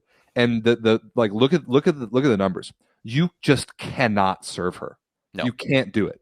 She only had 6 attempts and it passed 50% perfect, 83% positive. Like, you literally cannot serve the ball at her. It changes everything about an opposing serving strategy when you have a receiver that's that good. It's incredible. Well, watching her this summer was something different. Just the way she moves on the court. Like, she sees the game in slow motion. I have no doubt about that. She sees the game in slow motion and has the body of an athlete, and usually that doesn't happen. Usually the players who read the game are the players who can't move the game. You know, they can't play. They can't play the game. I can read the game fantastic. I just can't get my body to do what I want it to do. You know, I just can't jump high enough and hit hard enough, and, you know, do all these things. Certainly can't beat me in short court. It was one time. That was one time. that was one time. It's gonna happen. Oh yeah. Next time, yeah, absolutely. We'll set it up when we're in Ottawa. She is just phenomenal. My hair's a little bit crazy, but this one was really anticlimactic. There's very much. There is Malonza is a lot closer to Conigliano than Scandici is closer to Malonza. Scandici as a Champions League team has a much better shot, I think, at making waves, because you can have, like, you don't have that foreigner limit, and you can rock Herbots and Zhu Ting at the same time, because Zhu Ting is no longer an offensive powerhouse. No, right? Like she used to be. She is Osmani Wantorena in so many different ways. Like, she has that ability. Like, she is steady, and she's a leader, and she's good in serve, receive, and she's just really good. But, like, she's not the number one option on that team, and I don't think if Herbots is around too, I don't think she's the second option either. I think I like that comparison a lot. But, like, They need like Antropova with only 10 points is not enough. To me, this Yeah. was very much also I think I wonder, Rob, if there's any friction between Agonu and Antropova based off of this summer. I think that the friction is between Agonu and Matsanti. I would be But surprised if she has but any like hard once feelings against again, Antipova. like we're thinking Agonu here. We're thinking like the mind of a killer. You know, if this is Kobe Bryant, is she making up a reason to have a slight against Antropova in her head? Maybe. Like this is the person who they think gonna crown as the queen of Italy. Absolutely not. Right? It's like when it's like when the Bulls played Serbia and they shut down the Serbian guy. You know, like you gotta let them know, right? Yeah. If so, that's why I think you're seeing real good going to win this one. Yeah, not even that good of an outside hitter game from Malonza. Like Nika Daldrup, I think got the MVP. She was good, but not overwhelmingly good. She only scored 9 points. I think they're just like trying to invent reasons to not give Agonu MVPs of every match that Malonza wins, and honestly, fair enough. I think you should start giving some to Brenda. Start giving some to her. She's awesome. She is great. I don't have an asset for this, Everett, but the other match that you watched was Busto against Roma, right? Yeah, and this was a really interesting one because Busto's been really having a tough season. They had, different coaches early on, and it just because they're the one who lost their coach. They lost Velasco? Yeah, they lost Velasco to the Italian national team. So the Busto's a team that really started the season poorly, but has really been picking it up. On the other side, Roma coming up from 8-2 has really surprised everyone. But this one, Roma is now on a 5-game skid, has now lost 5 in a row, whereas Busto with this win is just within 1 point of them. And this was a dominant win too. Like Roma really wasn't involved with it at all. But yeah, this was like a convincing 3-dong. This was a convincing Young, and one of the wins that kind of put Roma on the map in the first half of the season was a 5-set win against this Busto team. Now, usually Busto is like a top 5 team. Recently, in the past few years, like this was a team that since the pandemic has gotten top 4 in the Champions League. Yeah, that's right. They made Champions League semifinal that year with Jordan Poulter and Alexa Gray and Camila Mingardi. It was a fun team. It was a lot of fun team, but man, this Busto team has a long way to go, but Martina Bracchi, man, I kind of fell in love with a new player yesterday. There's been a lot of people saying, did we give her the best U21 award? We did. Okay. Or at least our Italian friends did, and Yes. rightly so. And the story about her, like starting as an opposite and Velasco switching her over to the left early this season, is a big deal for Busto, for the league, maybe even for the Italian national team. Like straight up, within 5 minutes of putting this game on, just watching how she moves, watching how dynamic she is, watching some of the shots she takes, I'm immediately thinking like this girl needs to be on the national team, right? She needs to be out there playing because she, like Omorui, who was really good. I didn't think like there's a lot of areas of Omorui's game that I think needs to be improved that Bracchi has already got. In my opinion, just from watching her, she's very quick, she's dynamic, she's a live arm, she passes really well, and then she just looks interesting. She looks like she's chiseled from marble. Like she just has that like classic like Renaissance painting look of her. The She's hair got is great. Fantastic hair, this curly hockey hair that's like just a hockey player. Yeah. Yeah. Oh man, she is great. I absolutely fell in love with watching Martina Bracchi play this weekend, and I'm absolutely going to watch more Busto volleyball just to watch her play, and I wouldn't be surprised if we saw her really climb the ranks within the Italian volleyball coming up. Good for her, man. I mean, she passed lights out too, like 60% positive, 70%, 60% perfect, 70 positive, 15 points, respectable efficiency. And yeah, I've only watched her a tiny bit, but I need to look at a little bit more to get the same like feeling on the eye test that you're getting, because our Italian people in the Discord are very, very high on this kid. As soon as I was watching her and I posted in the Discord, and then of course we had some people come up and give me some backstory. And as soon as I heard that she was an Oppo, watching her move on the defensive side of the ball, like you can tell it's very intentional. Like, you can tell that right now she's still in that moment of her career where like she's having to like think so much on the court. But her movement is really good. She's like whether it's like free balls or serve receive, like I was very impressed. Like, you should definitely check her out. Cool. That's a glowing review. Let's catch up on the Plus Liga. There have been 2 rounds. We're not going to talk about every game, but there have been a couple notable results. Plus, they got to the midway point. We know the Polish Cup field now. The last round of the last round of the first half of the regular season looked like this. It included JSW beating Zaksa 3-1. It included Resovia getting upset by Gdansk, and it including Olsztyn getting upset by Suwałki. And so a lot going on there. And then there was even more drama in the second round. I'm looking at the stats of Zaksa JSW right now. This is not that surprising. I mean, Zaksa in their current state is probably not going to beat JSW. But we're talking about Zaksa losing to Olympiacos. Like, it's not really the same. No, it's not. Jean Patry was really good. Tomasz Fornal was really good. Yuri Glotter in the middle was really good. Huber was really good. Let's see. What did Zaksa even do here? Bednor's not good. Kaczmarek not good. Enough said. Just tough. No one's any good. Yeah, and it's, to me, it's clearly a mental thing at this point for Zaksa, right? Because like some of these players should be enough for you to get, like, obviously not against GW. Like that's a different story altogether. But you shouldn't be losing to Scraw 3-0 like they did yesterday. No. Resovia losing to Gdansk is just another example of Resovia being embarrassing. I hate Fabian Druzga. I hate watching him. I'm sick of it. But look at this stat line. Peter Orchik, an outside hitter from Gdansk, who I have never seen before. 19 for 24 with 0 errors.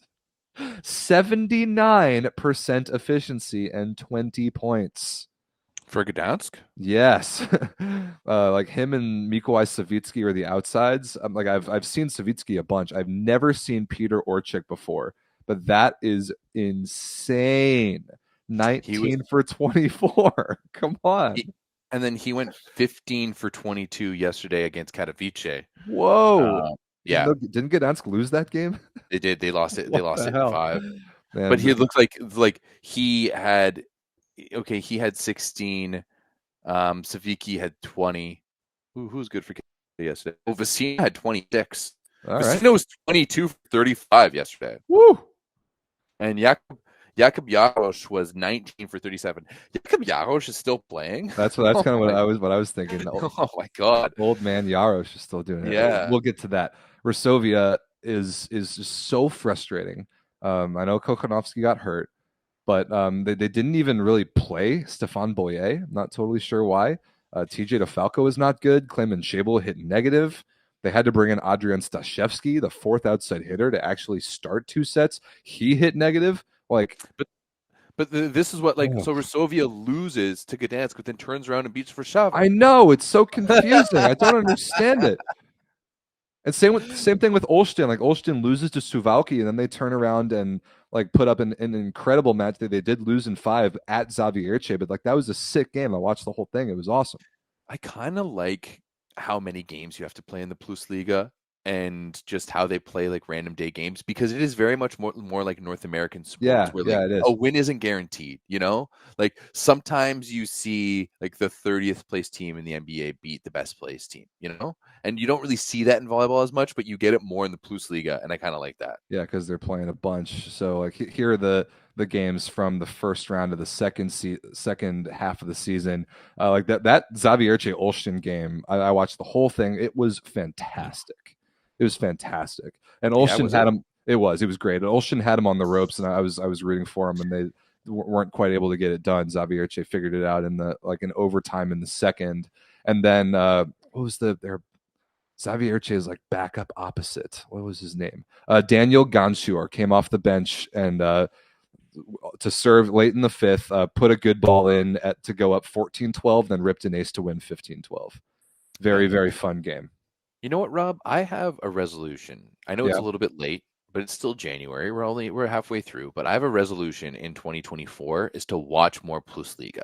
Do it. You got to do it. right? It's so much fun to watch. The production quality is so good. There's so many Like good teams. I need to, and I mean, luckily, thank you to the Discord, I've been provided with a link where I've always been, I'm now consistently can find Plus Liga games a little Me too. illegally. So appreciate y'all for that. So I definitely need to, I think we need to start pumping up. I need to start pumping up the Plus Liga a little bit more. Plus And, League is just so awesome. throwing it on in the background, Yeah, it's really good. And another good performance from Patrick Waba, the third outside for Xavierche. The fact that he can produce off the bench is really, really good for that team. Biniak was great. Kleveno was very good. Butryn dropped 22. And then on the Olsztyn side, Moritz Karlitzek, actually, I thought had a really good game. Like 39% efficiency, but 22 points, 5 aces. There were a couple of those balls that he served that are just like straight up unreceivable. Like there's nothing you can do about him. But Alan Souza was okay. Nico Scherzen was okay. Josh Tuaninga didn't set the greatest game. There were just a couple like badly located balls in key situations that I didn't love. But Manuel Armoa made a couple big plays off the bench. Like this was just an awesome match. Super, super good match. I had a good time watching it. nice. What are the other? Let's see. I am a little bit disappointed that I haven't seen Sam Cooper as much for Xavierche this year, but that also kind of makes sense. Yeah, I mean that tracks there. Yeah, he's new. They're really good. I mean, but then like you said, out of nowhere, like Resovia recovers and beats Warszawa in 4. That's the other one. Looking at this one, like Bolad's at 24 for Warszawa, but everyone else was kind of like the next highest scorer for them was Shalpuk with 11. But then you had like really good Boye, Chebula, and actually Luati started it outside, and all 3 were good. And Kozub started at center. So look at that. You bench Fabian Zizga, and good things happen. Yeah, no TJ in this one. TJ did not see the court at all. It sounds like TJ, we're really seeing a mid-season slump for a lot of guys who led their teams this summer, right? He was hurt for a bit and then came back and wasn't so great. I actually don't. Yeah. I'm not sure he even suited up for this game, and he's listed on the roster. But yeah, I don't know what's going on with TJ. But I mean, my takeaway from this is if you bench Fabian Zizga, good things will happen. If you bench Fabian Zizga, good things will happen. I agree with that. Yeah, for sure. Figure it out, Gianpaolo Madei, you weird head-looking bald man.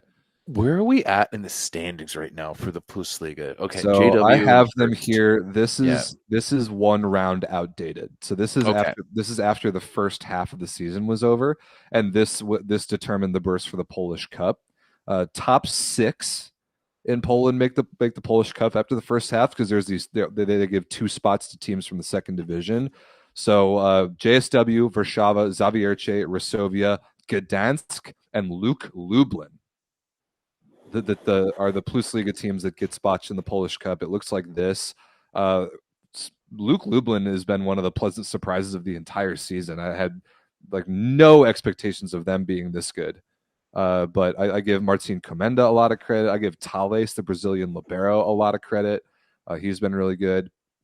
Do I have to give Damian Schultz credit? God, I hate him. He's been decent at opposite. So this is the Polish Cup field. A take that I had a few weeks ago was that Zaksa missing out on the Polish Cup is good.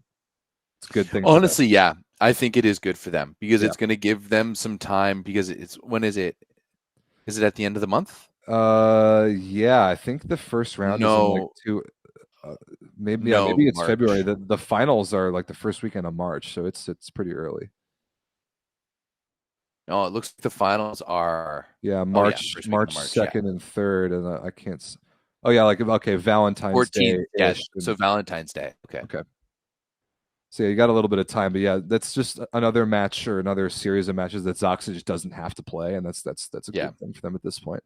But yeah, JSW gets Gdansk, Resovia gets Lublin. I mean, that could be interesting. And then Xavierche and Warszawa get the 2 second division teams. So they should beat them, no problem. But then you get Xavierche versus Warszawa in the semifinal, which will be very fun. That'll be a very good game on the big stage in Krakow, like in early March. Like that's going to be sweet. Love it. Polish Cup's a good tournament. What were the other couple of results I had written down from this? Skra 3 donging Zaksa. We already talked about it. And then Katowice beating Gdansk in 5. You mentioned it a few minutes ago. Yeah, there's a little bit of changes in the standings from what you just posted. Yeah. Warszawa dropped to second or third, sorry, with Zawiecki in second. Lublin jumped over Gdansk is now in fifth. That's Zach's amazing, man. Luke Yeah. Lublin in fifth. Zach's is all the way down to 10th now. Yeah, Czestochowa looking pretty good in 12th, and Yeah. Radom is 5 points out, Ooh. sitting in last place right now. Ouch. So that win for Katowice really helped them because they're now 2 points ahead of Lubin and tied with Lviv. Katowice has won 4 out of their last 5. Like now that they've beaten a lot of pretty bad teams, other than the Gdansk win. Now they do play Warszawa next. That'll be tough, but good for them. They've climbed out of relegation position. Have they made any transfers or anything? No, recently? they just they let Kozub go. They let him go set for Resovia. That's kind of been it. But that's cool because as far as I know, I think Katowice is the only multi-sport club that has a Plusliga team. All those other clubs are volleyball specific, but Katowice's got a soccer team and all the other teams too. I didn't know that. You learn something new every day. Yep. All right, a couple more things to get to. One, there are actually 2 big matches in the FLR League in Turkey that we need to talk about. The first was a Halkbank versus Ziraat Bank game, and whenever these 2 teams play, it goes 5 every time. Every time without fail, these 2 teams go 5, and it's always worth talking about. Halkbank wins this one 15-10 in the 5th. This one was interesting because Wouter Termat did not play for Ziraat Bank. Matt Anderson actually started it opposite and played the first 3 sets. Then they moved Anderson to the left and put Luciano Vicentin in on the right side in sets 4 and 5. Interesting move. Why aren't they using him more? Why aren't they using Vicentin more? Why don't you just have Vicentin and whoever else on the left side, like Vicentin and Tweenstra or Camejo, or I don't know, dude. Yeah, I don't really get that one. But it's like you can see it too. Like I saw a few clips of him just hitting in warm up, and he doesn't look happy. Like he doesn't look stoked. And Vicentin is such he's so like it was so much fun to watch him play this summer for Argentina. I know he's playing with Polonsky as his boy, and it's whatever. It's a lot easier to play in that situation, but still, it hasn't been fun to watch. No, it hasn't. As being a fan of Vicentin. Yeah, he's so good. I love Luciano Vicentin. I'm hoping that he gets more time because he deserves it. Very good Namir game, 18 for 30, 3 blocks, 2 aces. It's so interesting how much better he's been in FLR League competition versus everywhere else. Irvin Ingapeth was not good at all. I'm actually surprised that he started all 5 sets. Mirza Legumja was very good, 14 for 23. Didn't pass the ball great, but it was good on offense. Then, Ziraat without Termat was just kind of scrambling a bit. Camejo was fine. 12 for 25, 2 aces. Passed okay. Yeah, I don't really understand that if you're... Okay, thank you, Bear Kai, for providing some context. Ziraat having internal problems. Kavaz, who's the coach, right? Yeah, Mustafa Kavaz. And Camejo arguing during the game. And, but our Turkish friends in the Discord kind of have their eyes on what's going on in Ziraat's once again, why the Discord is amazing. You want to know what's up? Yeah, we had people who were sitting right there and they heard, Camejo fighting with the coach. Yeah. You don't get that on Volleyball World. Nope. I love this community. You guys are so awesome. You bring us so much. I like Bear Kai's line. These 2 teams are addicted to each other. They just can't. I like that, though. I like it too. It's fun. It's always fun when they play it. But the other game that we got to talk about, out of nowhere, one of the most disappointing teams in volleyball, the team who was awarded in our midseason awards by the community as the biggest stooges of the first round, in Glen Hogue and Arkaspor Izmir, 3 dongs Ziraat Bank. I mean, what? Arkas is still you've still got Grosier, who, as we know, is coming off an all-time tournament of his. Nick Hogue, stud. Efe Mandaracha, stud. Good to see him healthy, man. Whoever at number 1 is there, fucking good-looking guy. Whoops, sorry.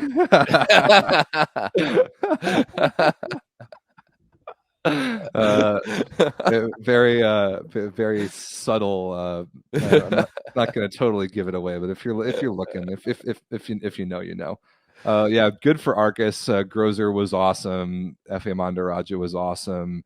Nick Hogue was awesome. 12 for 20, no errors. He passed like trash, but really good on offense and serving. And then Zerout Bank just didn't have it. Negative efficiency for Termat. Not a great game from Anderson. He got aced 5 times. Camejo was good, but nothing else. And so kind of like a perfect storm. Okay, Berkay saying Ertuğrul Gazi Metin. Who is this guy? He must be a middle. Is he a middle? Yeah. Remember, no Toy Metin. They maybe that's maybe no, Mitten is a first name if I'm not mistaken. So I do remember that we gave some midseason award to Ertuğrul Gazi Mitten. Yeah, so he's a middle for Arcus, and Berkay says that he dominated against both Bulbul and Gunesh, I guess. Cool, good for him. But yeah, I mean, the wing trio of Mandaraja, Grozer, and either Hogue or who's their other option? They've got another guy, and then they have Jordan Canham on the bench. Like that. That's the Arcus that we kind of expect. Haven't seen it much this year, but it's the Arcus we kind of expect. So good for them. Love that. All right, is that it for our European stuff for today, Rob? We had so much to catch up on for Europe. Because you've been getting a new job and been working and stuff like that. Is that about it? That's it for Europe. 2 things stateside. Yeah, let's one. I guess we'll see. First and foremost, it is the start of the VLA season, getting off this weekend. I have to say, Rob, I've been seeing all of these men's tier 2 teams pop up. Y'all have 38 men's tier 2 teams this year. That's right.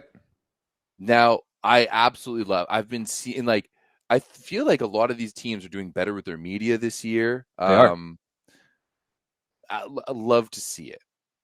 My question is, at what point are you just going to wash everything and start everything from zero? So we're like probably next off season we're going to add a tier 3. They're like we'll separate tier 2 into tier 2 and tier 3 because so the VLA is an American. We've got both men's and women's right now. There's 58 teams.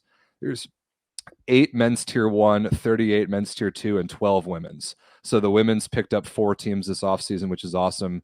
Men's tier 2 picked up, I think, 8, maybe 10 teams this offseason. Like the growth is insane. It's so good for just the concept of the league and how it works to grow at this rate. The season is this weekend, West Division Cup in San Diego. I'll be there. I'm looking forward to getting out of, it's like -5 right here in Chicago, and it's going to be nice down the southwestern part of the country. So that'll be great for me. Fun tournament, kick off the season. But yeah, like the league is in such a good spot.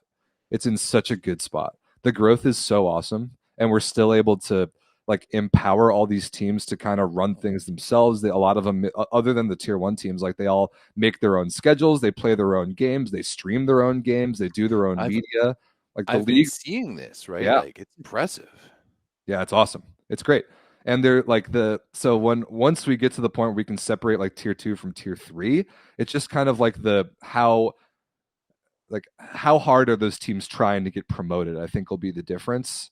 Like, are they playing enough to like earn a lot of points, or are they just like, playing once or twice a year and just having a good time with it? And either is okay. Like that's the point of the VLA. Like we want to let people play and let them make whatever they want out of their time in the league. But 38 tier 2 teams is a lot, and we'll probably separate them out next off season. But it's been a very good off season. There's a lot of very good stuff going on. I have a lot of things on my VLA to-do list. We have a brand new website, which is spectacular. It's so much better than the old one. I encourage people to go check it out. There's a lot of good stuff going on. How many teams are going to be bumped up into Division 1, Tier 1? So it's not about number of teams. And is there going to be a relegation at a certain point? Eventually, yes, there will. Because this is, and Rob, you already know this is a nice new website. I like this. Thank you. Way better than the last one. Better than the last one. This is my biggest beef with the VLA, is the fact that it feels like you have a few fat cats in tier 1 who have been OGs from the beginning. Team Pineapple. I'm not naming any names. I'm not naming any names. It seems like you have a few OG fat cats out there who are from a previous era of men's adult volleyball in the United States. Back to the PVL era. Exactly. Who have not improved and have not done the things necessary, right? Like this is my forever biggest beef here with the VLA, right? Also, if you were like, I'm gonna throw a few questions at you Let's here, hear it. Rob Let's Sinclair. hear it. If a team were to join and to be like, I want to buy my way into tier 1. Here's our roster. We can like certify that like we know these are good players, and like here's the money. I don't want to play. I just want to go straight to tier 1. Is that a possibility? Probably. Okay. Hasn't happened, but I think that it could. All right. Let's get Vince on the phone. Let's see what that money number that number is. Second of all, with the introduction of pro women's leagues in the States, if either of the outfits that are preparing themselves, like either Pro Volleyball Federation or League One, or League One, AU doesn't count. That's not real. It doesn't. I'm sorry, not it's real. not. I agree. It's not real. I love the fact that they're paying players. 100%, you're giving them a chance to be professionals, but you're not a real league. It's not. It's not gonna last. If either one was to, come to you guys and be like, we want to partner with you guys. You need to come underneath our umbrella, under our branding, but we want you guys to run, the men's side. Probably thinking more League One VB because they partner with like a lot of different clubs and have that structure. It looks like. Would that be a possibility for you guys?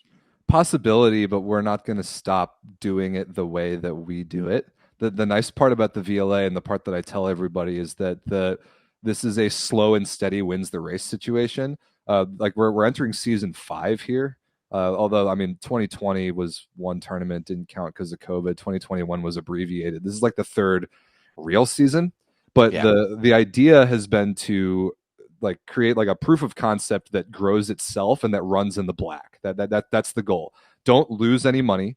Create a little bit of our own money, but don't lose any. We don't depend on the pockets of like a Joe Burrow, a Jason Derulo, like all these people that are sponsoring the big women's leagues. Like we are not depending on the pockets of those people to run the VLA. The VLA kind of runs itself. That's the point, was like to build the model, create it to be sustainable, create it to be inclusive, get a lot of people interested in it. That's never going to go away. We will, even if and when there becomes money, the sustainability and the model will not go away. So we will not budge on that if there were like partnership on the table.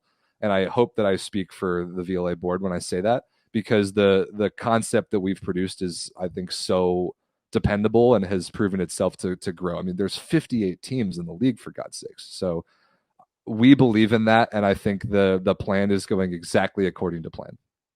Love that. And then your relegation question and how many teams get promoted. It's not about how many teams get promoted. It's how many teams reach certain targets in their divisions to get promoted. Like there will definitely be 2 teams that get promoted this offseason. There will be a West Division team for sure, because right now there's only 2 teams in the Tier 1 West Division. And like Vince and I are going to do a show this week to preview this West Division Cup, and we'll kind of talk about the standing situations. But you'll see there the Rising Tide and the Ascension are the 2 Tier 1 West Division teams. The San Diego Wave or the Dallas Dogs, or maybe even both. One or both will get promoted in the West this offseason, because they're already about halfway to 50 points, and 50 points is not that much. And they're like, they could both get 20 or 25 this season and get there. The other one is the Milwaukee Dive. Milwaukee has 75 out of the 100 that they need to get promoted in the Central, and they will get that this year. So they're going to get bumped up, and then the East is a little more chaotic. But once we get to enough teams in Tier 1, right now there's 8. I'm thinking at least 12, maybe even 16. Then we're going to start bringing relegation into the picture. Definitely. Because I agree with you. Like I don't like the American sports thing where you can suck and then get rewarded with a high draft pick. Like that's not That's not my style. I think you have to try and be competitive to earn your spot in the league year over year, the way they do it in Europe. And that's like kind of the direction we're going. What is the criteria? Because so right now I'm on the standings page of the VLA. I'm looking at the tier 2 overall standings. Mm-hmm. What is the criteria for bumping up? Is it total points? It's Is that points or tournaments that you win. And it depends on what division you're in. Okay. So it does go by division, not overall. Okay. And like in the West, it's 50 points or 2 tournaments. In the Central and the East, it's 100 points or 3 tournaments. Okay. So like you see Dive there with 75. They're in the Central. Like they'll get 25 this year, no problem. So they'll get to 100. But like the West, the standings you're looking at aren't right. I have them in front of me. Dive's at 75. So we're getting it fixed. Yeah. Okay. I was like, I'm looking at it. They got 100 because like you've got Team Novus sitting in first place and they have 2 cup wins at 64 points. Like, are they getting bumped up? That's the old Ruckus team that chooses not to get promoted. They're a weird case. Gotcha. But yeah, there's a lot of good stuff going on. If you want to watch VLA this weekend, it'll be all on YouTube. I won't have our boy Michael Wooten from Austin because he's going to be at the event that we'll talk about in a second. But I'm still trying to put together like the NFL Red Zone style, like the VLA all day broadcast. I'm trying to figure out a way to do it. I think I'm going to figure it out. So it's going to be a fun tournament to watch. So give it a look. Give it a look on YouTube. You should just bring me down to run the stream for you. You want to fly to San Diego? I mean, you guys got budget to fly me for San Diego? I got no muns. The other event, we're disappointed about this. It's the First Point. It's the First Point Collegiate Challenge. It's this weekend. It's a men's NCAA tournament. It's 6 teams. They're very good. We were there last year. We will not be there this year. We were hoping to do this broadcast. They made a poor choice to go with somebody else to do this broadcast. The matches are going to be good, but nobody is going to watch them, and it's a bummer. Tell us how you really feel, Rob. I'm annoyed because I was at UCLA at Loyola on Saturday night in Chicago. I was like dipping my toe in some men's NCAA ball, and UCLA is sick. They're so good. Sick. Yeah, they're so good, and they're gonna play Ohio State and Penn State this weekend on Friday and Saturday, and then you get like Penn State versus Stanford, which you saw last year was a great match. Like Ohio State versus USC is a sick match. Like, and just nobody's gonna watch these games. The broadcast is going to be so bad and nobody's going to watch, and there's going to be no media coverage and nobody's going to learn any of the storylines, and it's just so disappointing. Thanks, boomers. I don't really have any more to add. Yeah, I mean, I guess we could have asked if we could have like done baseline highlights for this, but meh. Yeah, Austin's fun, but meh. Would have been fun to go. Would have been fun to go. Would have been fantastic. If only they if it's not as if they showed tremendous interest in having us do the broadcast right after our NORCECA broadcast. It's not as if they asked me to put in a bid literally the day after our NORCECA broadcast, and I, sitting in a coffee shop in Charleston, West Virginia, put a bid in to do this broadcast because they said, we need to make a decision urgently. We need to hear from you as soon as possible. It's not like that happened. Then it's not like I didn't hear from them for a full month and had to ask them what the situation was, only for them to tell me that they went with another provider because they were going to pay the provider was going to pay them to do a terrible broadcast that nobody's going to watch. It's not like any of that happened. This is the new Pat McAfee show. Now we're just airing all our dirty laundry.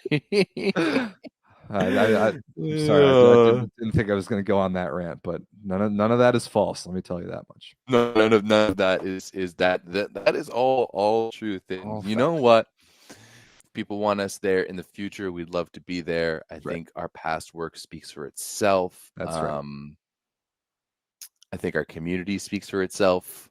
Our viewership speaks for itself. Our viewership speaks for itself. Yeah, maybe if we started treating volleyball like an actual business and like more eyes is better because we can get more sponsors and advertisers and get some other like outside dollars in, as opposed to just like keeping this like just circle where we just keep on draining our own pockets for money. Like, honestly, I was watching it the other day, and the fact that in like Superliga games or like CEV matches, the number one like board sponsor is CEV TV. I know, isn't that hilarious? So you are making teams have, and like that's a requirement. You can't, like, you need to have like a digital. You're making teams make a digital scoreboard for ads that are not paying you, right? Like they are a little bit, but like not to the extent that they could be, right? Like it is absolutely bananas how bad volleyball is at business. It's hilarious. You know, It's hilarious. Like the more I'm learning about American volleyball business, and funny. and like it's a joke in this country because nobody knows what they're doing. They've been doing it in Europe for 50 years and they still don't know what they're doing. It's insane. I digress. This is a 2 hour and 15-minute show. Not surprising because we had a lot to talk about, but we love you guys. Thank you for watching. We need to get out of here so I can eat lunch and not die of loopiness and frustration with volleyball. But big week. Women's Champions League tomorrow. Men's Champions League Wednesday. NCAA men's Friday, Saturday, if you care. VLA Saturday, Sunday. All the usual leagues, all the usual chaos. We will let you know when our show will be next week. And we love you all. Join the Discord. That's it. Love you guys. Thanks for watching. I'm tired. Me too.